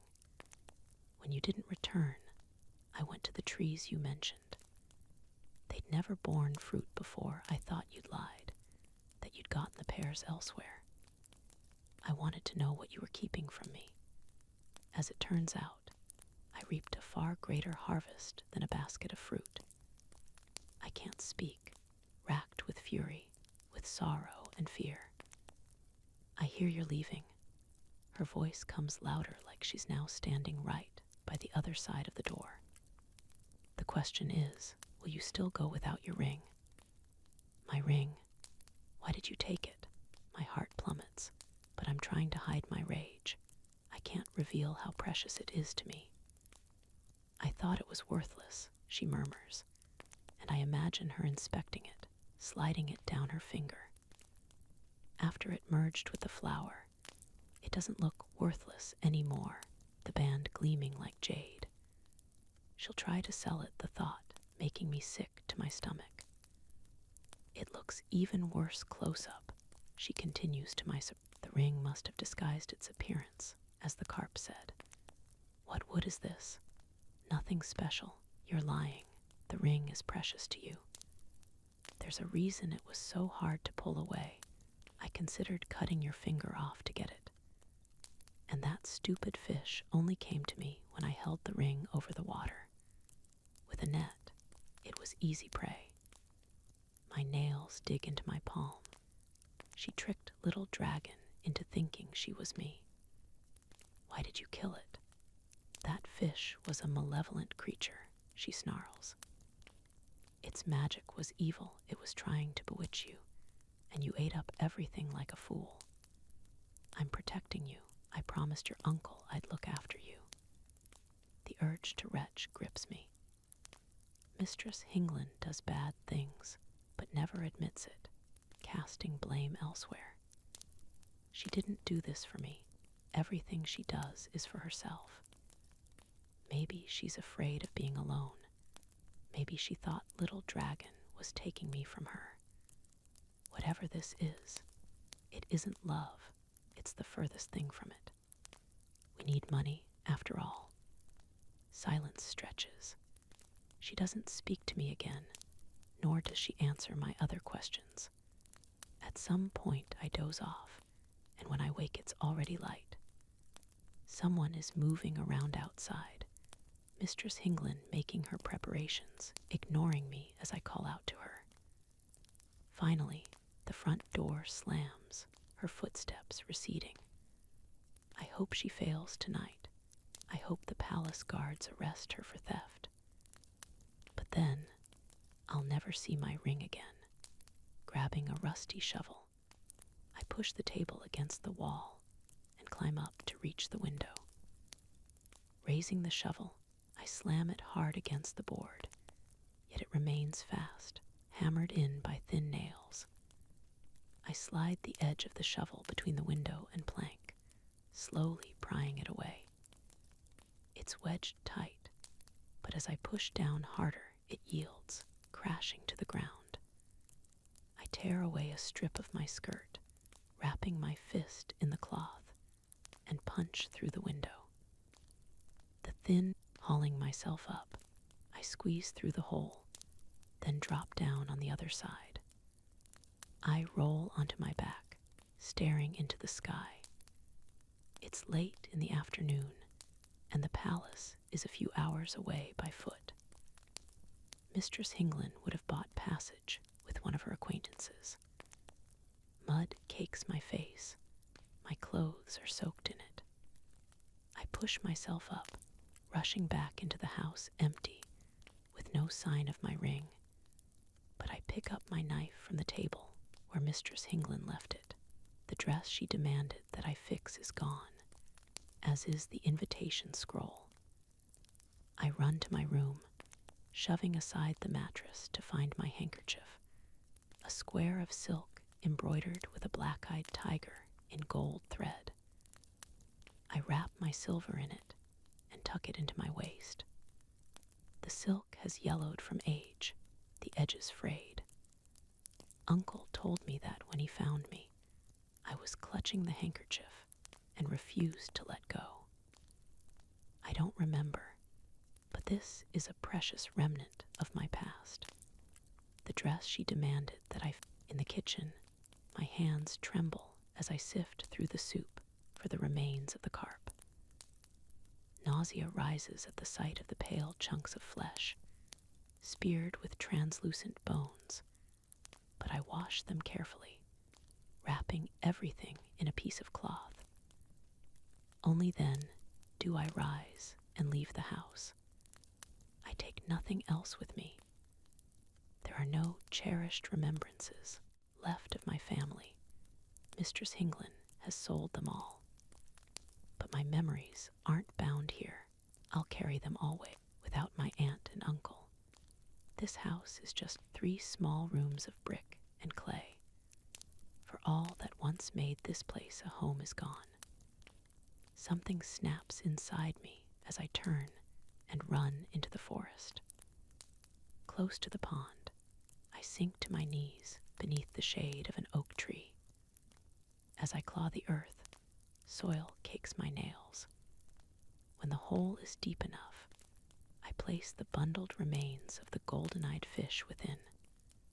Then I hunt for something to mark the grave, settling on a small piece of. I hope little dragon will like this place, close to the pond where the wind rustles the reeds. As I scoop the soil back into the hole, a leaden weight sinks over me. The carp searched for me, found me, then died for my sake.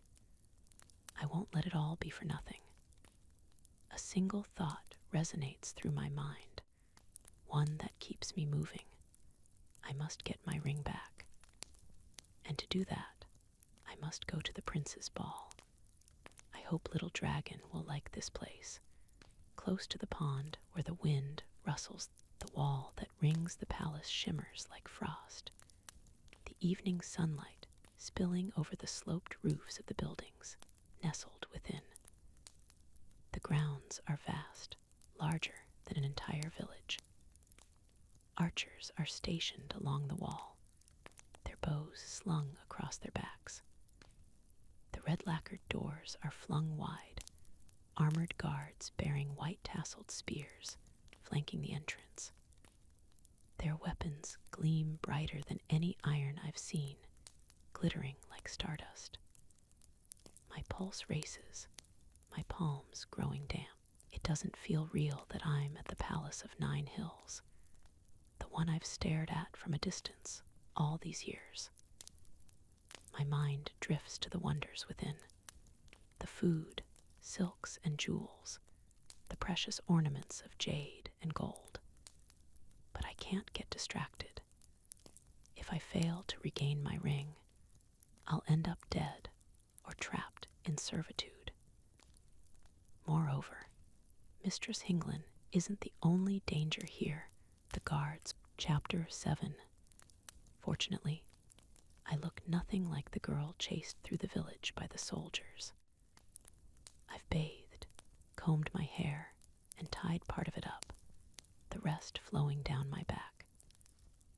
The dress from Little Dragon that I retrieved from the pond swings around my ankles, pearls and crystals glimmering from my shoes. I was worried they'd pinch, yet they fit better than my old ones. A small pouch hangs from my sash filled with herbs and dried flowers, those I used to treat my scrapes and wounds. Fortunately, one piece of silver was traded to a merchant who allowed me to ride in her carriage to the palace. From the entrance, a line snakes, curling around the corner of the wall. The guards examine each guest, demanding their invitations. Once they surrender their scrolls, the guards instruct them to touch something by the table, an iron tablet, before they are allowed to pass through the doors. A strange ritual, but the greater problem is my lack of an invitation. Those without it, no matter how, the only exceptions are the occasional carriage or palanquin entering through a side gate, maybe the honored guests of the prince. We should have gone by the west gate, a woman says to her friend in a petulant tone. The line there will be shorter. The man adjusts the sleeve of his brocade robe. I passed there on my way here. The line is just as long. Maybe His Highness really did invite the entire kingdom, she replies with a sigh. An old woman in front turns to them, wrinkling her nose. Iron hairpins studded with sapphires are tucked in her gray hair, matching bangles lining her wrists. Every noble is invited, she clarifies with a sniff. Only the commoners from the closest towns and villages received an invitation. The palace would be overrun should every peasant in the realm attend. The treasury bled dry from feeding them all. She makes us sound like leeches. Iron hairpins studded with sapphires are tucked in her gray hair, matching bangles lining her. My fingers itch to divest this haughty woman of her invitation. But there's a cunning glint in her rheumy eyes that makes me think she won't be an easy target. I search for another, passing over a woman with 3 daughters, then an elderly man with a crutch. Nor will I steal from those like me, for whom visiting the palace is a once-in-a-lifetime opportunity, easily identified through their lack of jewelry. The discolored seams of a hem hastily lowered or raised. My fingers itch. A lanky man in orange brocade is staring at me, stroking his chin. Jade rings gleam from his fingers, a thick bracelet of iron links clasped around his wrist. As his gaze slithers from my chest, down to my feet, then up to my face, I recoil inwardly. A quick glance reveals his invitation tucked into his belt. My mouth stretches into a wide smile, As I head toward him, once beside him, I drop my head like I'm afraid to meet his gaze, my hairpin sliding out to fall to the ground. The man swoops down to pick it up, as do I, my elbow knocking against his. I laugh, smoothing my hair back with one hand, as my other plucks his scroll out and slips it up my flowing sleeve. While I'm tempted by his pouch, it's too dangerous. The man doesn't notice as he presses my hairpin into my palm, brushing his thumb deliberately across it. I pull away, my jaws clenched. As the man's gaze dips to my chest again, I quickly murmur my thanks, then hurry toward the west gate on the other side of the palace. The back of my neck prickles. Is the man watching me? Does he suspect anything? Against my better judgment, I turn, but he is still standing in the line, staring into the distance, his expression disgruntled. None of the other guests are looking my way, nor are the guards. As the man's gaze dips to my chest again, as I search the archers lined by the wall, my eyes collide with those of Ebony, a tall man, staring directly at me, the rest of his face cast into shadow. Did he see what I'd done? Yet he isn't calling the guards. He's not in armor like the archers, instead wearing a robe of white brocade. I stumble over the uneven ground, catching my balance. Fortunately, my shoe isn't scuffed, the scroll safely tucked in my sleeve. When I look up again, the man in white is gone. As I search the line by the west gate is as long as on the other side, but I wait patiently, assured of entry. When I finally reach the front, I hand the stolen invitation to one of the soldiers. She inspects it, then nods toward the iron tablet on the table. Press your palm against it. The metal shines with the fierce glitter of the soldiers' weapons here, not the dulled gray of the iron in the villages. What is this for? I ask. I haven't seen iron like this before. Of course you haven't, if you've never been to the palace. The man sneers, elbowing me aside to thrust his own invitation out for inspection. Stay in your place, sir, or I'll send you to the back of the line, the soldier snaps at him. As the man retreats, she turns back to me, speaking in a more patient tone. This iron is only for those in the palace of 9 hills, rarer than the usual kind, and it darkens when touched by a magic wielder. I thank her, then press my hand to the tablet. Cold, my palm tingling like I've dipped it in ice water, the metal retaining its luminous sheen. You may enter. The soldier waves me through, then beckons to the man behind me. I'm holding my breath as I take my first step into the palace of 9 hills, my heart beating too quickly. Hundreds of red silk lanterns illuminate the way ahead like a trail of fire. Elegantly pruned juniper trees flank the path, paved in stone. The air is fragrant with the scent of sandalwood, its richness laced with a faint metallic undertone, maybe from the soldiers' armor and weapons, or the wall that encloses the grounds. As I inhale, a shiver ripples over my skin, perhaps from my excitement at being here. Ahead, a circular gateway leads to a courtyard of willows, then to a wide square that appears to be the heart of the palace, with several paths leading there.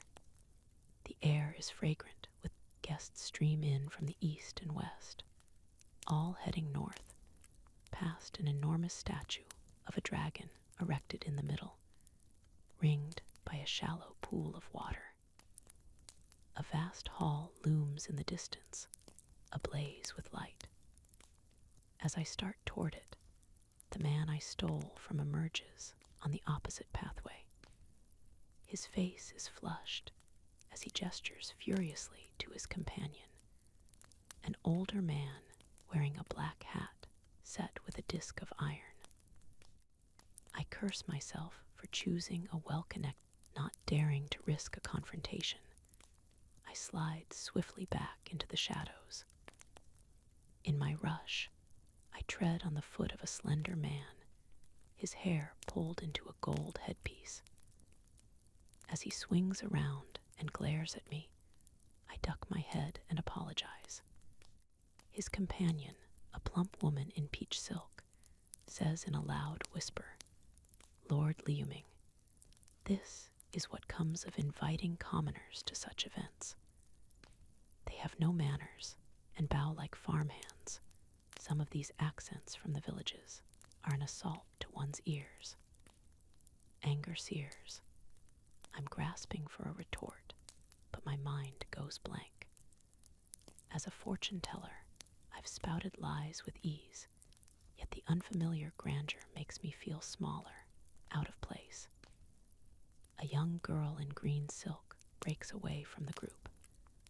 Her smooth skin is tinted with rose, her double-lidded eyes tilted at the corners. Lady Minji, everyone tonight is His Highness's guest. Some of these accents from the villages are an assault. Moreover, Princess Chunlei is here, and she doesn't look kindly upon such rudeness. She's here, I repeat in shock. The prince's older sister, the man I trod on scowls. You should refer to the princess as Her Highness, unless you want to be whipped for insolence. Lord Liuming, an older man with a pockmarked face, addresses him. This lady might be more than she appears. Her dress is finer than the usual commoners. Except I'm exactly what the pompous lord thinks, possibly worse. Moreover, my gut tightens as more courtiers stop to watch us, when all I want is to slink back into obscurity. Lord Liuming's lip curls. No matter how fine one's clothes are, they don't hide one's true nature. My fingers dig into my skirt. It would be stupid to attack anyone here, to draw more attention. You're right. I smile recklessly as I rake him with a scathing look. One's true nature always shows. Lord Liuming points a finger at me. My gut tightens as more courtiers stop to watch. My servants will punish you. I wasn't insulting you, I say quickly. I was agreeing with you. The pretty girl in green laughs, revealing slightly crooked teeth. She is right, Lord Liuming. Come, we must hurry to catch up with. Her words fade midway, her eyes rounding at the sight of a tall woman walking toward us. Her dress of lavender brocade is thickly embroidered with silver, a headdress of iron flowers and precious stones glittering from the coils of her dark hair. Freckles are scattered across her fair skin, her wide black eyes searching us.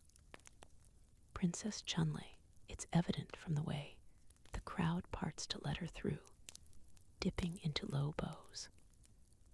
At once, I bend over in a poor imitation, disapproval wafting from Lord Liuming and Lady Minji like a bad odor. Rise, everyone, the princess says, as her gaze slides to Lord Liuming. We are all my brother's guests tonight. Her tone hardens as she adds, those of us from the palace should show more grace, to make allowances for those unfamiliar with our customs. As the young lord bows, his face flushed, Princess Chunlei turns to me. On behalf of my brother, I welcome you tonight. I am grateful, I stammer, struck not just by her beauty, but her warmth. After Lord Liuming, I imagined most of the nobility to be as haughty and arrogant, and it's a relief that she's not. Your shoes are exquisite, the princess tells me. I must ask my attendants to find a similar pair for me. I resist the urge to offer them to her. The princess possesses a rare charm that makes me want to please her. I bow to her again, unsure of what else to do. They were a gift from a friend. You are fortunate to have good friends. She leans toward me, her voice dropping so the others don't hear. Don't lower your body so abruptly when you bow. Each movement should flow as naturally as walking. Thank you, Your Highness. Princess Chunlei gestures to the girl in green. Miss Dayu, perhaps you might accompany this lady to the banquet hall. It's easy for newcomers to get lost here. She inclines her head to me in a gentle dismissal. I hope you enjoy your evening. As she strides away, the crowd of nobles and courtiers trails after her. Just Dayu remains, studying me. What is your name? She asks. Yining. I'm sorry about Lord Liuming and Lady Minji. Thank you, Your Highness. Not all of us here are like that, she says with a grimace. Is this your first time in the palace? I haven't seen you before. Yes, I live a distance away, several hours by foot. Who would walk? She says with a laugh. There is no malice in it, just a reminder of the gulf between those who live here and those in the villages.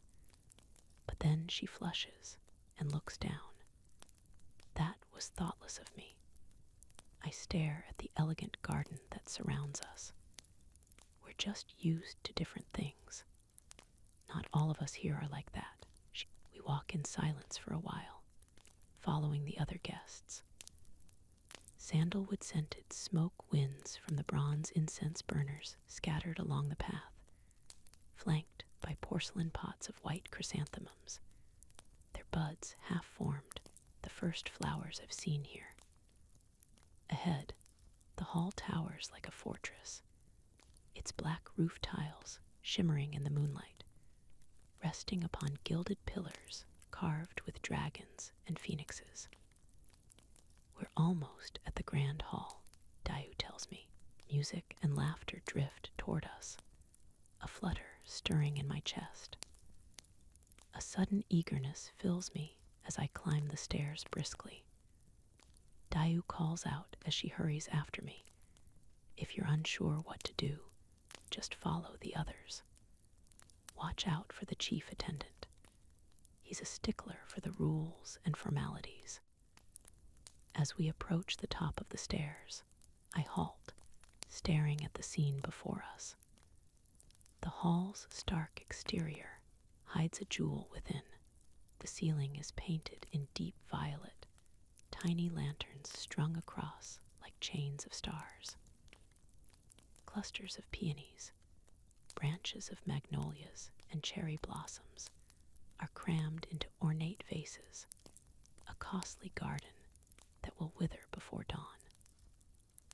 The red marble floor is inlaid with gold and mother of pearl in patterns of clouds and birds. It's beautiful here, extravagantly so. Some of our guests have come from the amber forest and the pearl ocean. The ceiling is painted in deep violet. Dayu nods at a large group in fitted robes of thinner fabric, some with small jewels embedded in their faces. Curiosity fills me. I want to learn more of these places. But she adds, tonight we also have the honor of hosting the Lord of Thorn Valley. Thorn Valley, from the land beyond, my voice catches. You sound surprised, Dayu says with a smile. Though they're from the land beyond, they are our allies, despising the magic wielders of Mist Island as we do. Those of Thorn Valley, all I've heard is it's a desolate place where ferocious creatures roam, lying between the Iron Mountains and Mist Island. Magic only exists in Mist Island, not here nor in Thorn Valley, she explains. Maybe this is why they chose to help us fight against Mist Island when the magic wielders attacked our palace. Why did they attack? I ask. Our village heard rumors, but no one knew for sure. Her expression is somber. It was was many years ago. All I've heard is it's a desolate place. Some believe they covet our iron, resistant to their magic. Or maybe they don't need a reason to kill. As a shudder runs through me, Dayu touches my arm. You have nothing to fear. Our army is the greatest in the realm. Moreover, with the support of Thorn Valley, Mist Island has not dared to threaten us since. Her gaze shifts to the end of the hall, toward the dais. I must rejoin my friends, she murmurs. I hope you will enjoy your evening. Thank you, Miss Dayu. Some believe they covet our iron. I'm already missing my sole acquaintance amid this sea of strangers. After she leaves, I turn to the dais, wondering what snared her attention. A throne carved of iron is set upon it, flanked by sculptures of dragons painted in vivid blues and greens, their whiskers of shining gold. A man sits there, more handsome than any painting. His hair possesses the sheen of silk, his dark eyes flashing with inner fire. His cheekbone, an ornate headpiece of iron, sits on his black hair, his white robes gleaming like snow. Prince Sixen. I'm staring at him. I can't look away, though it's rude and intrusive. Not just because he is beautiful, heartbreakingly so, but because I've seen him before. The black of his eyes, the pattern of his clothes. He was the one watching me outside the palace, as he stood among the archers. My body grows taut, flushing hot, then cold. As the music, it's like the sun has risen, a tingling sweeping through my veins. This doesn't feel real, like the flowers by the pond, the pears on the tree. For a moment, I'm lost in his gaze, not a girl from the village, but someone he is waiting for, someone he might ask to dance. For a moment, I'm falling into a fairy tale, daring to believe it might be real. Maybe there is magic in the Iron Mountains too. It's like the sun has risen, a tingling sweeping through my veins. The music starts again, breaking the spell. Swiftly, I move behind a pillar, out of the prince's sight. I mustn't forget why I'm here. Mistress Hinglin will be in the less brightly lit areas, in a crowd, easier to lose oneself. As I search for her, snatches of conversation drift toward me, most of the guests gossiping about one thing, the Prince of the Iron Mountains. And I find myself listening too attentively. Why is His Highness's coronation delayed? The music starts again, breaking. Chapter 8. Another woman shakes her head, glancing around like she has a secret. I step closer to listen. They say His Highness is looking for his bride tonight, one from among the people. That's why those from the villages and towns were invited. The man laughs coarsely, cutting her off. Royals like him want princesses that smell of flowers and look like fairies. Not someone who stinks of mud and chews with their mouth open. My stomach turns like I've eaten something bad. Another woman shakes, though I'm wearing a dress as beautiful as any of these nobles most days. I'm the girl who smells like mud. Turning my back on them, I slip into another throng of guests as I comb the hall. Most of the conversation I overhear follows a similar vein. Speculation about the royal family and the reasons for the ball. Many bemoaning the recent tax burden, though in hushed tones. Yining. At that deep, familiar voice, I look up, my eyes meeting those of Brown. Jin stands before me, an intimate smile on his lips, his hair grazing the collar of his midnight blue coat. I suppress a curse, yet shouldn't be surprised to see him, with every noble and person of means invited tonight. He glances glances at my dress, then back at my face. I almost didn't recognize you. If only you hadn't, I say lightly, yet meaning it. I'd rather what happened in the market remain forgotten. Why are you here? He asks, not looking rather than being insulted. His mouth slants wider. I'm hurt. Don't pretend. Who said I was pretending? He says, tilting his head back. He looks at me with such warmth, it's easy to forget my wariness of him. But the only things I should feel around Jin are caution and a healthy dose of fear. I owe him a debt, but I don't trust him. Do you always speak this way, implying more than you mean? I ask. Do you always imagine the worst of everyone you meet? He counters. Rather than being insulted, his mouth, I'm rarely disappointed. A beat of silence. I'm sorry for that. You should know better, people. Like you, I laugh, like his words haven't struck a nerve. Definitely not. He slides a finger over his chin. You haven't answered my question. Why are you here? Half the kingdom is here, I reply evasively. Why wouldn't I attend? Do you want to meet the handsome prince? He smiles, though his eyes remain flat. Is that why you washed your face and dressed this way? I'm rarely disappointed. An unwelcome reminder that he's seen me looking far more like a thief than a lady.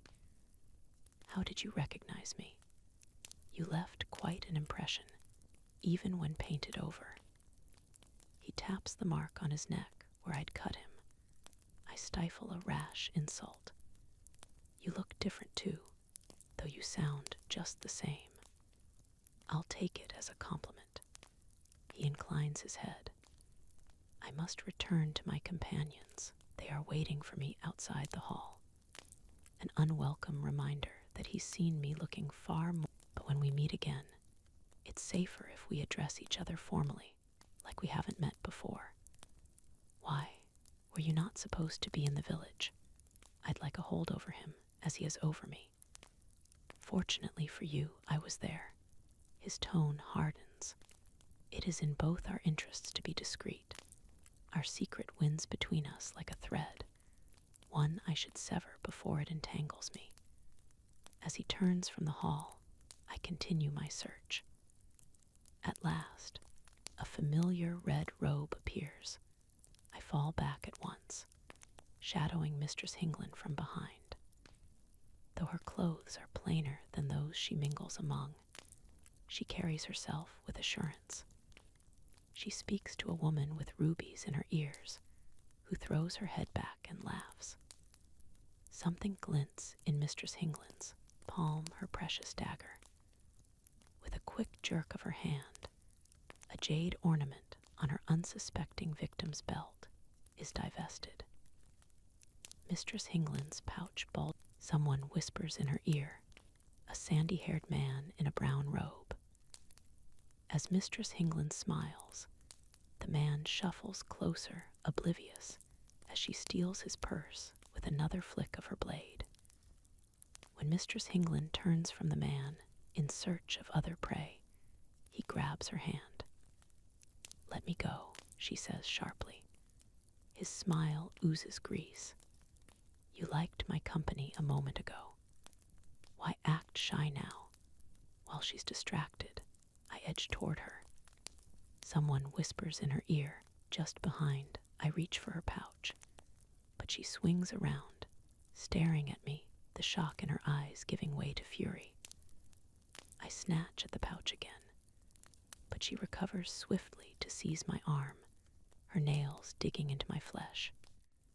She smiles broadly like I'm a long-lost acquaintance as she pulls me to the side of the hall, behind a pillar. I don't struggle or shout. We both know the cost of making a scene when surrounded by guards. How did you get here? Mistress Hinglin demands, her voice guttural with me. I wrench free of her grip, the memory of Little Dragon's death haunting me still. I'll never forgive her for killing it, for all she's done. Give back my ring and I'll leave. You can keep everything you've stolen. I won't say a word." How generous, she sneers, yet her eyes flick uneasily toward the soldiers. "Where did you steal your dress from?" "It was a gift," I reply shortly. "What did you promise in exchange for it?" Her tone thickens with, "I wrench free of nothing. Not everyone is like you." She raises her hand as though to slap me. She's done so countless times before. But then she drops her arm, glancing at the crowd around us. We're speaking in hushed voices, so no one pays us any attention, but a brawl would draw them like flies to carrion. Don't make it worse for yourself. Go home. Wait for me. No. Sweat breaks out over my body. I'm not used to defying her this way. Years of enforced respect and obedience are a heavy cloak to shed. It would be dangerous to provoke a confrontation here, safer to persuade her, hoping her greed is greater than her spite. "Step-aunt, you've amassed a fortune tonight. You can go anywhere, free of all burdens, including me." As her eyes fall to her pouch, I continue quietly like she's a belligerent customer I'm trying to appease. "My ring is worthless, as you've said, of no use to you." She shakes her head. "I saw what happened by the pond. The fish is an step-aunt. Did you drink any wine before you found me?" "Are you sure of what you saw or heard?" I'm sowing doubt, trying to confuse her. The ring glowed, as did those flowers by the pond. It must have been the moonlight. Those flowers only bloom at night. That's why they appear unfamiliar. My lies gain confidence, ringing with sincerity. "Look at the ring. You can't even get a copper coin for it." "Then, why do you want it?" she asks with her usual shrewdness. "Because I'll die without it." "Step-aunt, did you drink any wine before you found me?" "Because it's the only thing left from the parents I've lost," I say instead. "Give it back to me, step-aunt. After tonight, you'll have enough money." She cuts me off with a swipe of her hand. "I won't let you leave. Family stays together."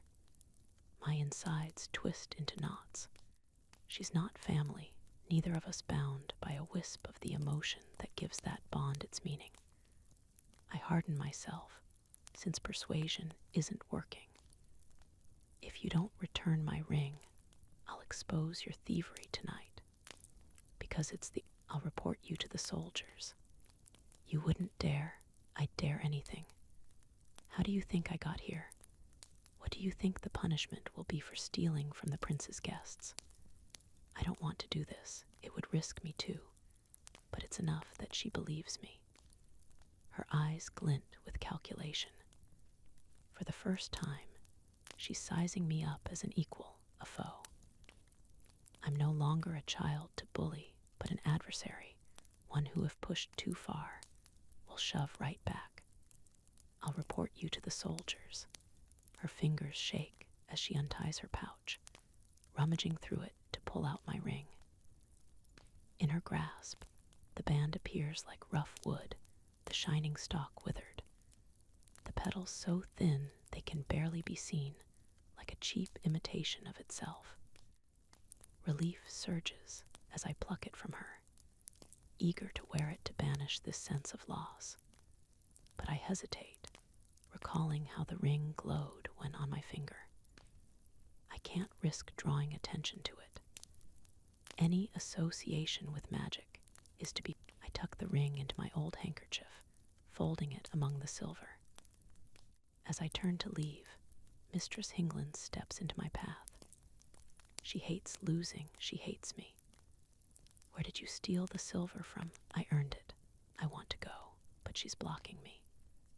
"Why do you care when you have 100 times more in your pouch?" "Look at you," she seethes. "Disobedient and rude. You never talked back like this before. You never wanted to leave home or hide your earnings." I'm glad I killed it. Fury chokes me, wretched and bitter.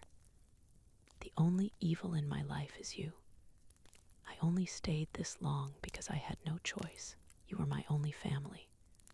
Dangerous words, yet I can't repress them. Whether anger makes you stupid or wise, it's honest, forcing you to stop pretending everything is all right when it's not. I tell myself some bonds are better broken, those that cage you, leeching your strength like rot. I'm glad I killed it. Fury chokes me, wretched and bitter. Mistress Hingland digs in her pouch again, pulling out a red jade bangle engraved with swallows and apricots. Before I can back away, she seizes me, forcing the bangle over my wrist. Go then, she snarls, flinging my hand away. But you'll learn just how hard life can be without me. I yank at the bangle, but it's wedged tight, my hands slippery with sweat. As I struggle, Mistress Hingland points at me and shouts, "Thief! Lady Wang, she stole your bangle." I freeze stricken with horror, Mistress Hingland already hurrying toward the entrance. I try to follow her, but soldiers close around me, their expressions grim. Mistress Hingland's lie is a good one that fits roughly, if you don't look too hard. An angular woman in purple silk marches to me, pointing at the bangle, the thick iron hoops in her ears quivering. How dare you steal our family heirloom? I didn't. The tremor in my voice marks it with guilt. I'm too a twist of fate that despite my past, I've been caught by innocence. More cries ring out across the hall. My purse is missing. My jade necklace. She's the thief. I point in the direction Mistress Hingland fled, but she's gone. More soldiers surround me, the guests turning to stare. One guard searches me roughly, pulling out my pouch. At the sight of the herbs, she tosses it back to me, then unearths my handkerchief from my sash, the one wrapped around my silk. I try to grab it back, but another guard seizes my arm, hauling me toward the dais, Lady Wang stalking furiously behind us. The prince sits on the throne, his mouth set in a stern line. Who caused the disturbance? He asks. A man steps forward, one with a broad nose and pointed chin, wearing a purple robe and a black hat set with an iron disc that several here wear like a mark of their position or rank. Your Highness, Lady Wang claims her jade. Several guests have also reported their possessions are missing. I didn't take them. My denial comes too fast. The thief took my ring. When I tried to retrieve it, she shoved the bracelet onto me, a distraction, so she could escape. A generous thief, Lady Wang says derisively, as she sinks to a low bowel before the prince. Your Highness, I served your late mother as one of her favored companions. Several guests have also reported their possessions are missing. I ask for justice, for this thief to be punished for stealing our precious heirloom and insulting the dignity of our family. Prince Sixen's eyes flick to me, widening briefly as though in recognition. My insides shrivel, part of me wishing the floor would open up and swallow me whole. I wanted to meet the prince, but not this way. And if he saw me steal the invitation outside, he'll know I am a thief. How do you answer these charges? He asks at last. I bow to him, even lower than Lady Wang did. I ask for justice. I stole nothing here. Any thief would have more sense than to flaunt their spoils this way. Would someone steal the crown and wear it to an audience with your Highness? A fair point. It is Princess Chunlei who speaks from where she sits, close to the dais. This is more intriguing than the usual entertainment, brother. Will we have a beheading or the customary banishment to the mines. I stole nothing here. She might be trying to lighten the mood, but I can't laugh when it's my fate in their hands, when they can command this with a single word. As Her Highness knows, I only arrived a short while ago, yet a great number of items are claimed to be stolen. I'm as much a victim as you are, Lady Wang. Why would the girl steal anything? Princess Chunlei rises and walks toward me, gesturing at my shoes. Brother, you might not know the cost of such things, but those shoes are worth a dozen jade bangles. She might be trying to lighten the mood. As a few guests around us nod, I breathe easier. Even if they're just trying to secure the princess's favor, their support helps. Lady Wang's mouth shrivels until it looks like a dried plum. How did you get those shoes? Prince Sixen is frowning, his fingers tapping the armrest impatiently. After all, he held this banquet as a celebration. To enjoy himself may be the key to winning this argument isn't to persuade the prince, but to win his favor, whether by entertaining or flattering him. I smile broadly at Lady Wang and act, yet I relish the way her face pinches with fury. These shoes were a gift, fitted to my size. I thrust my foot out, setting it beside her own tiny ones. Lady Wang, do you think I stole your shoes too? Laughter breaks out from a scattering of onlookers. Maybe the key to winning this. Prince Sixen's hand slides from the armrest to his knee, his black eyes fixed on mine. It's becoming harder to breathe with his undivided attention as I fight the flush creeping over me. Were any of the other stolen items found on the girl?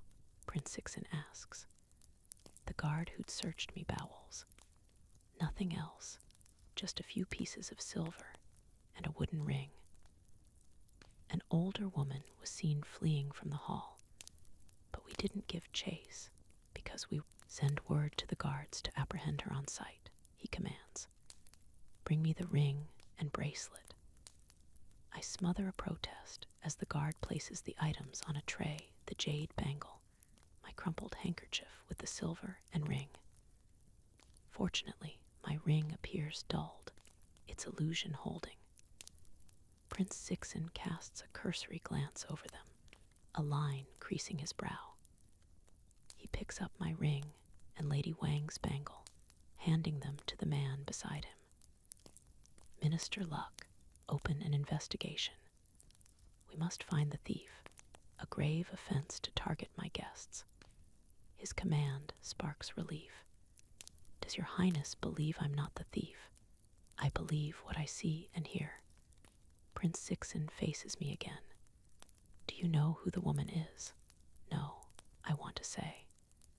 Except there are some here who might, whether one of the farmers or merchants we've traded with. If they speak, I'd cast more suspicion on myself by lying, appearing an accomplice rather than a victim of her. She is a distant relation. We aren't on good terms. I owe Mistress Hinglin nothing after her attempt to get me arrested. Besides, she is cunning enough not to get caught. With the treasure in her grasp, she could go anywhere. She must hate you. Prince Sixen's gaze is penetrating, but I stare back at him. For once, I have nothing to hide. She does, I say bluntly. Not all of us are blessed with family like your highnesses. Prince Sixen glances at his sister and smiles. I envy their bond, their closeness, someone to depend on. As Minister Luck leaves, the mark on the underside of my finger throbs. When will my ring be returned, your highness? It will stay in the treasury until the thief is found and the investigation closed. The coolness of his tone silences protest.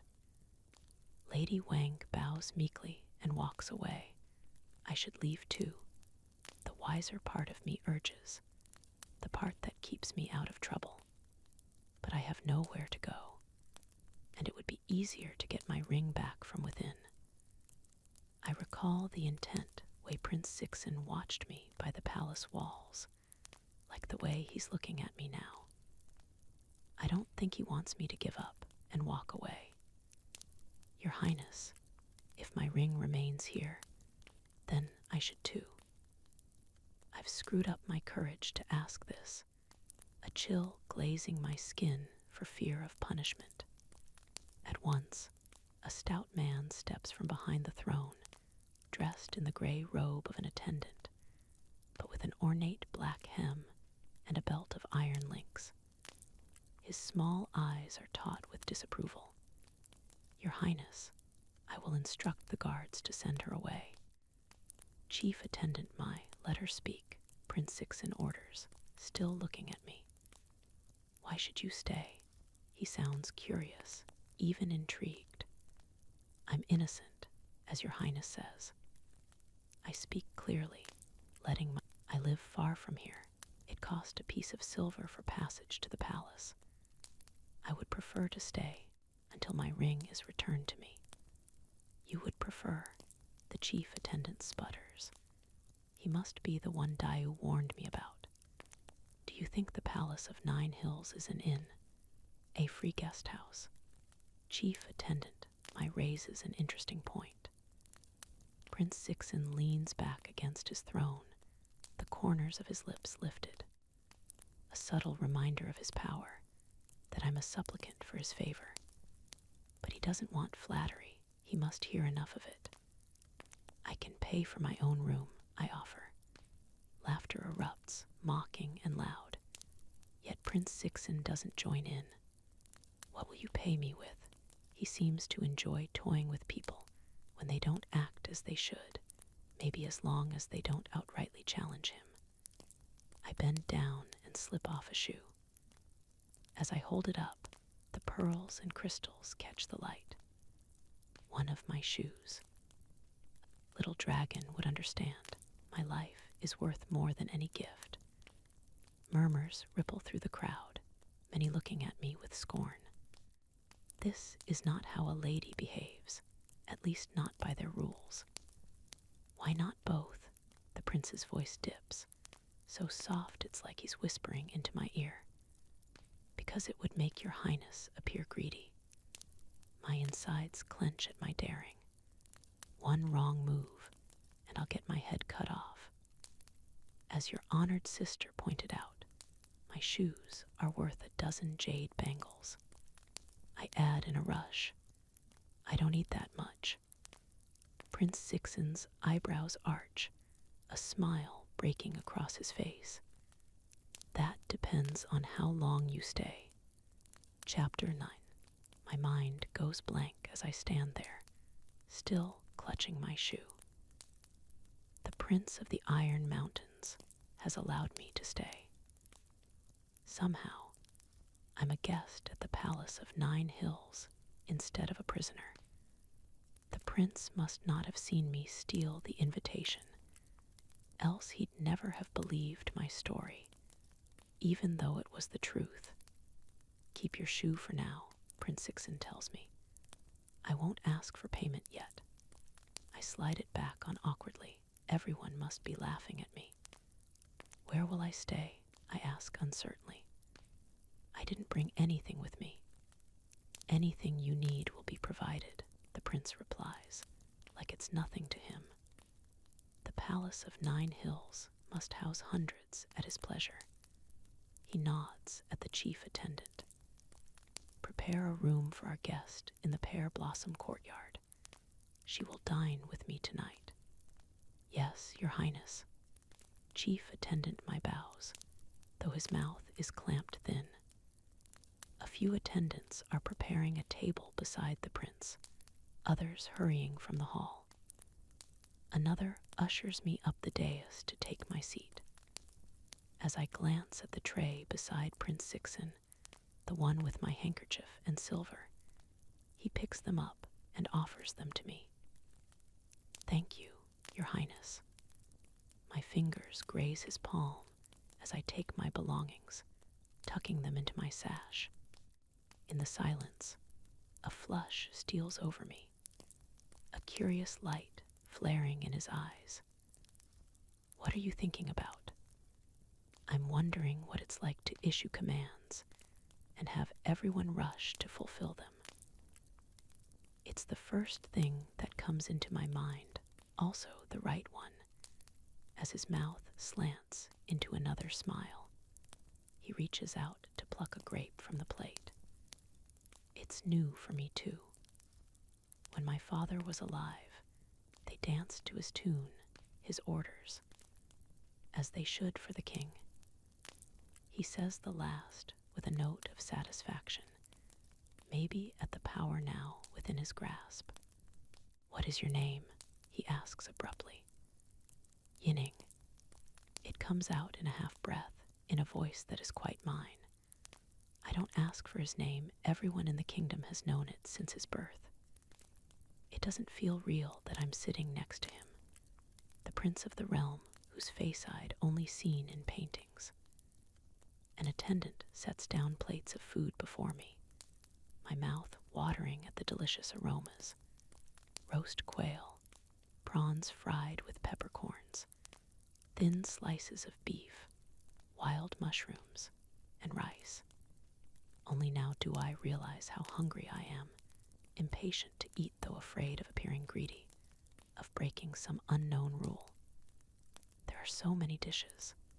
How can I eat everything? I'm remembering the coarse rice I usually eat, the bony fish and sinewy meat on the days we're lucky to have it. While in recent years, Mistress Hinglin and I have made a decent living, we've never had food like this, not even when my uncle was alive, not even on festival days. You're not meant to eat everything. He laughs a little. Anything left will be given to the servants or thrown away. It feels wrong to waste such food. I pick up my chopsticks, trying to emulate the manners of those around me. But most are staring at him, from the honored guests seated closer to the dais, to the countless others clustered around the center of the hall. Toward the far end, I catch sight of Farmer Lan looking my way, a pinched expression on his face. At once, I lift my head higher, my smile brightening. Does their attention bother you? Prince Sixen asks, still toying with the grape like he has no intention of eating it. Do they always watch you, Your Highness? Those bored with their own lives find thrill in gossiping about others.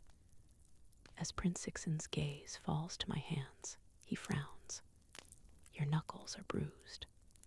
I can't tell him I punched through a window to escape. He wants to be amused, not horrified. I take a mouthful of beef, chewing the tender meat slowly as my mind works. An accident. I fell when climbing a tree yesterday. Were you hurt? Do you need to see a physician? I shake my head, warmth flashing through me at his concern. Just a few bruises. My answer is short. I'm hoping he'll stop asking questions. Too many lies will snare me whole. Where are you from? He wants to know. Up north, several hours walk from here. It's unlikely His Highness has ever visited any of the villages sprawled across the realm. What do you do for a living? Do you have a farm or orchard? I tend to our crops, picking the fruit. I don't mention the trees aren't mine. It's easier to lean into his expectations of a tranquil life in the countryside. He discards the grape, then runs a finger over the gilded rim of his cup. It must be peaceful. It's quiet, I agree, adding with a grin. But most of the time you'd be ankle-deep in dirt. It's hard work from dawn to dusk. Not as hard as the mines. One would be free. One would be poor. I look around the vast hall with its opulent furnishings, the trays of food carried by the attendants, the skilled musicians plucking stirring melodies from their zithers. It is every bit as wondrous here as I dreamed. There is an old tree near my home, with a good view of your palace. When things got bad, I'd climb up and stare at your home, trying to escape my life by imagining yours. He takes a sip from his cup, his long fingers clasped around it. Everything seems perfect from the outside, only closer do the flaws emerge. This discussion edges perilously close to something real. He speaks with a weight that tugs at my chest like he bears burdens I know nothing about. What do you wish for that you don't have, Your Highness? His smile is enigmatic. Since you're staying for now, why don't you take a closer look here? Tell me what flaws you find, and we'll see if we agree. As his mood lightens, everything seems a little brighter. If I do this, will I still owe you my shoes? Just one. It would make it harder for you to run away. I laugh as he does. Oh, I'm not planning on running away. He leans toward me. What if you encounter a fearsome beast or monster? Then, yes, I'll run. Life is too precious for considerations of honor or valor, I admit. A beat of silence, his eyes fixed on mine. I think you've seen a monster or two before, and that you didn't always run. I don't correct him, taking another large mouthful of food while the prince barely touches his. I should enjoy every bite, each song the musicians play, but my senses are attuned to the one beside me. I don't know why I'm here, what he expects of me. This isn't as simple as telling someone a quick fortune and never seeing them again. There is far more at stake. This customer holds my life in his hands. I saw you earlier, he says abruptly, still looking at me. Outside the walls. A chill sweeps through me as I set down my chopsticks. I saw your highness too, but I didn't know who you were then. I know. His piercing gaze seems to soften. Else you wouldn't have stolen Lord Chen's invitation. I don't know what your highness means. Careless and clumsy, but I'm grasping for the right lies. It was well done. He didn't have the slightest idea. Prince Zixin raises his cup to me in a toast, almost like you've done such a thing before. He speaks with such certainty, there's no point denying it. I look up at him, my body braced as it does for flight. Yet there's nowhere to run to, nowhere I'd be safe should he choose to hunt me. Will you send me to prison, the mines? I ask in a low voice. He laughs, the sound easing my tension. No harm was done. Lord Chen has many friends here who would gladly bring him into the palace. When I don't reply, he adds, I was intrigued that you went to such lengths to attend my ball. I hope to see you again. I nod, still dazed. I did want to see him too, though I'd wanted my ring more. My step-aunt took our invitation and wouldn't let me come. Did you know her plan to steal from my guests? His tone shifts, losing its lightness. No, I protest, though it had been my suggestion. Why did you believe me after you'd seen what I'd done? I trust my instincts, he says somberly. I sensed you were telling the truth. Nor did you take anything else from Lord Chen, just the invitation. I breathe out slowly. The prince isn't looking at me with condemnation, but with an unreadable light in his eyes. I didn't steal Lady Wang's bangle. I didn't steal from your guests. I wouldn't do such a thing. Only because I'm not as greedy as Mistress Hinglin and value my own safety more. I believe you. Thank you, Your Highness. His words matter, not just because they'll keep me out of prison, but because I'm starting to want his trust, for him to think well of me. Here, you will be under my protection. You will have everything you desire, he tells me quietly, and nothing to fear. It's like I've gone from winter to spring, the warmth in his words thawing the ice within.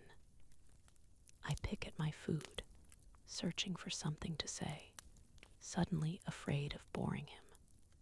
Guards surround a small pedestal on the side of the dais, upon which a crown lies. It's crafted of silver-bright iron, sculpted dragons flanking a luminous jewel. I've seen this in a painting of King Baeyu.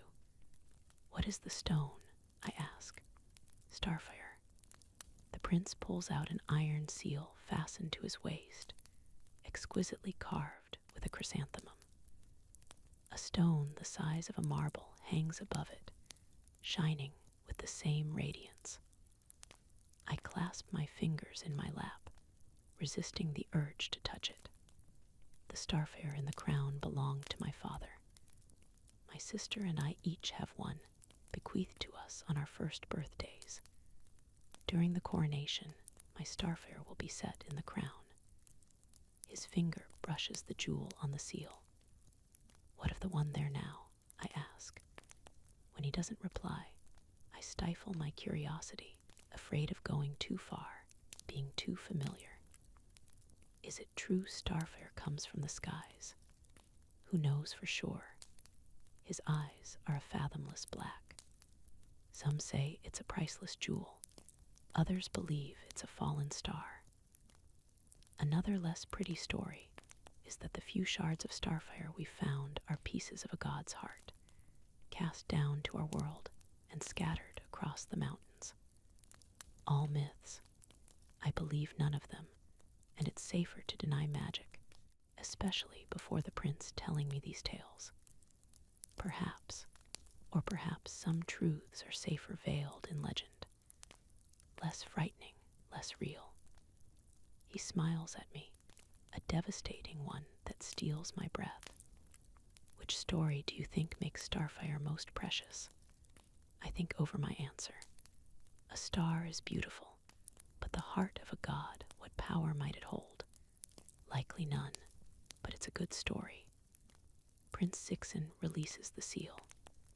Starfare is just another valuable jewel, an exceedingly rare one.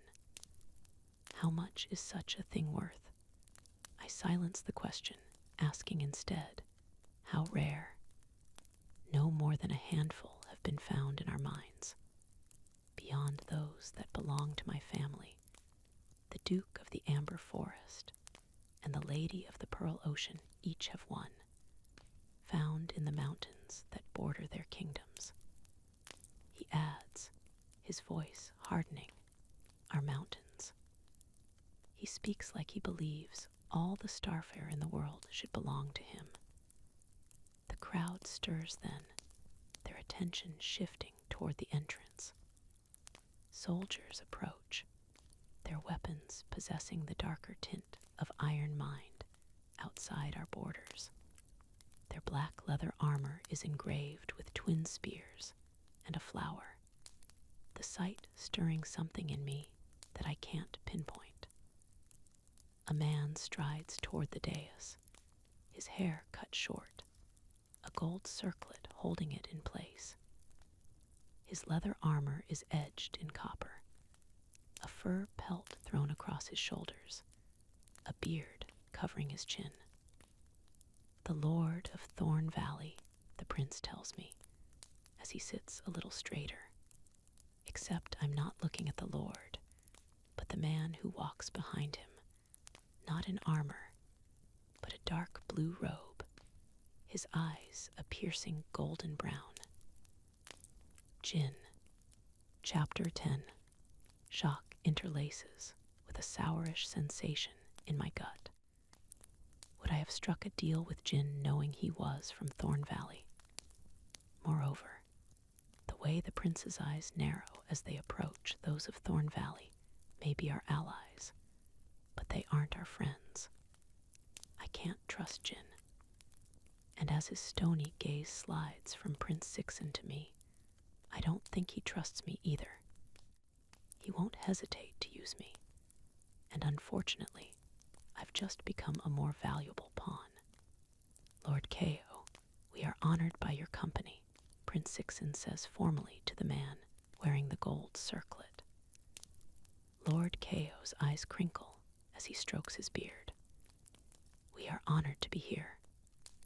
As they are shown to their seats, the other guests cast cautious looks in their direction.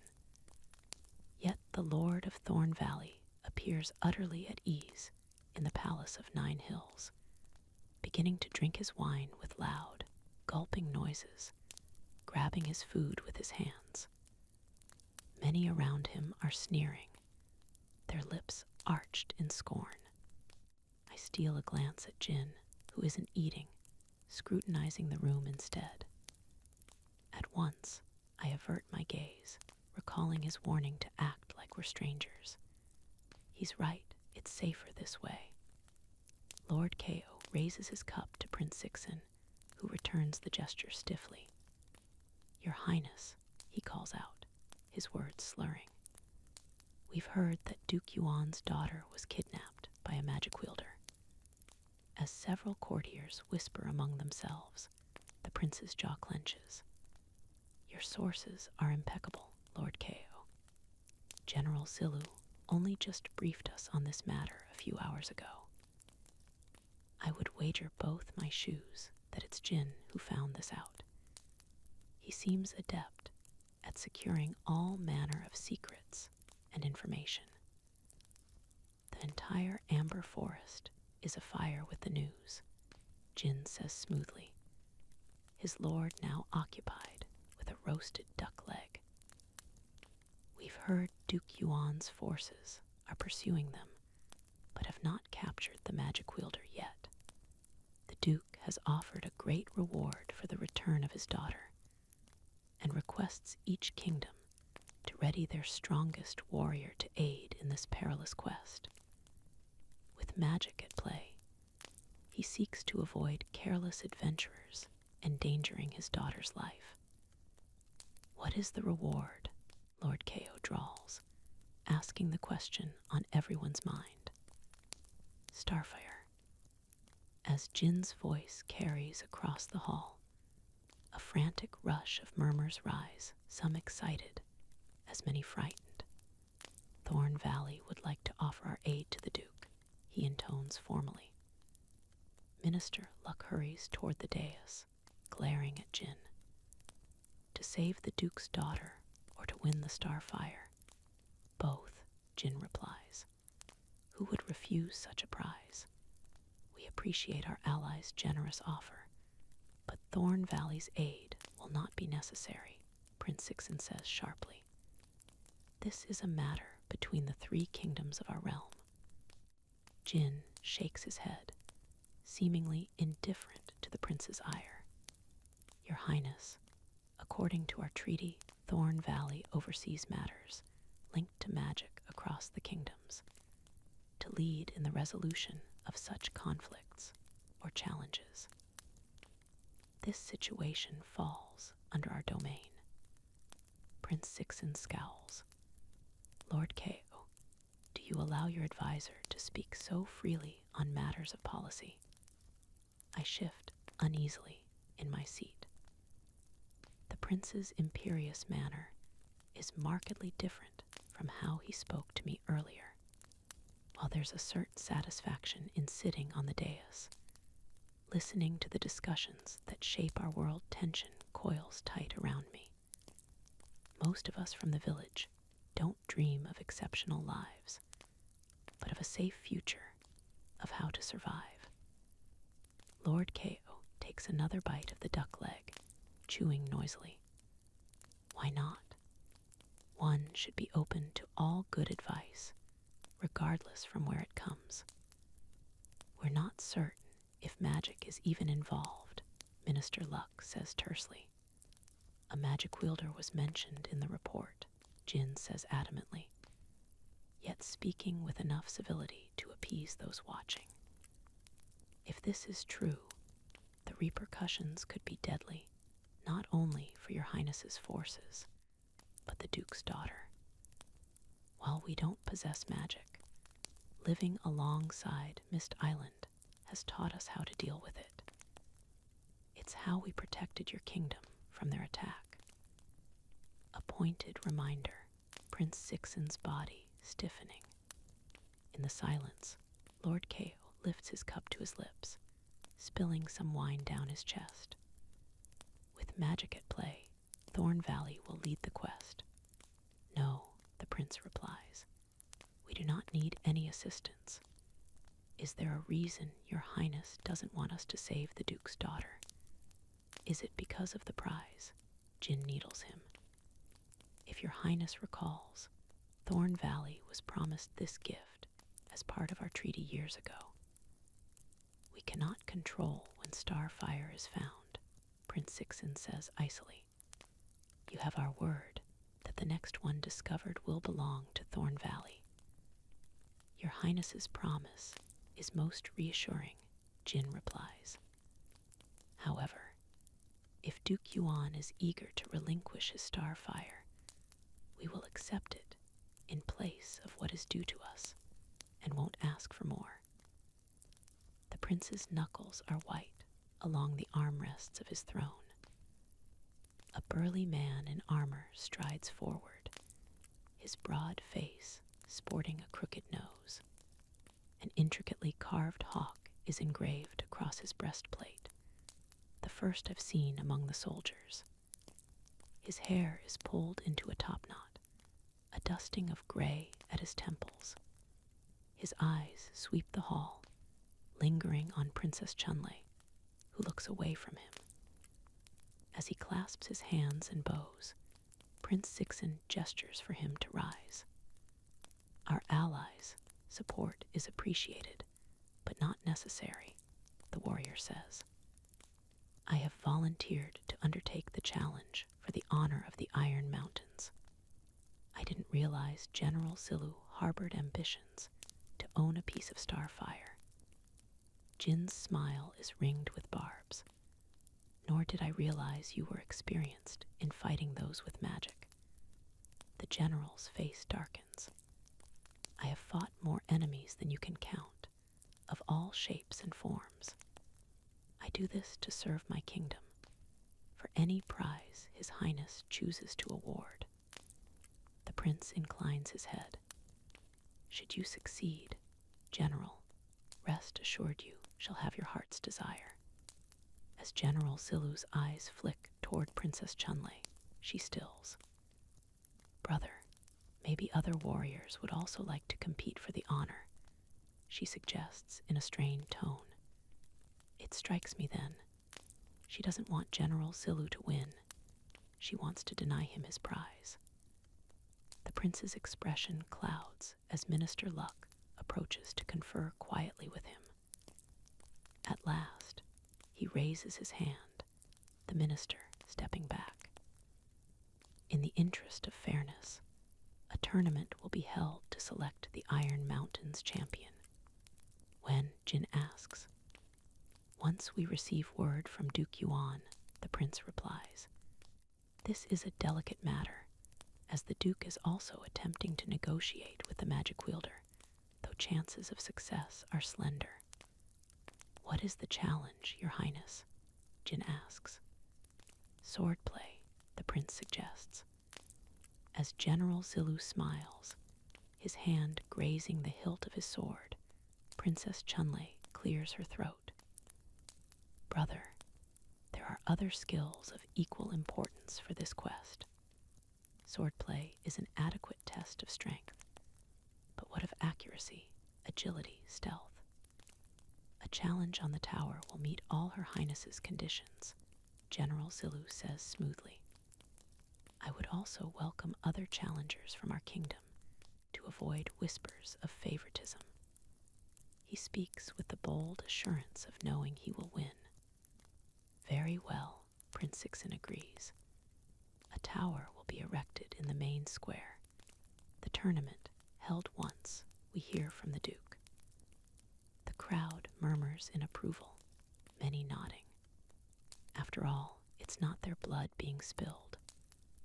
Lord Kao drops his duck leg, then wipes wipes his fingers on his handkerchief. I will enter the tournament on behalf of Thorn Valley. We welcome your lordship's participation as our valued ally, Prince Sixen replies coolly. As silence falls, the ministers, General Zilu, and those of Thorn Valley return to their seats. The prince gestures to the musicians, who strike up a new song, one that is a bit too loud. Through the windows, the night remains lightless.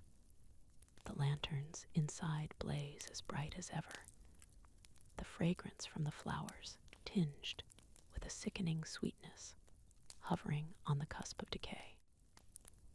An expression of weariness settles over some of the guests' expressions, a few raising their hands to conceal their yawns as fatigue descends over me too.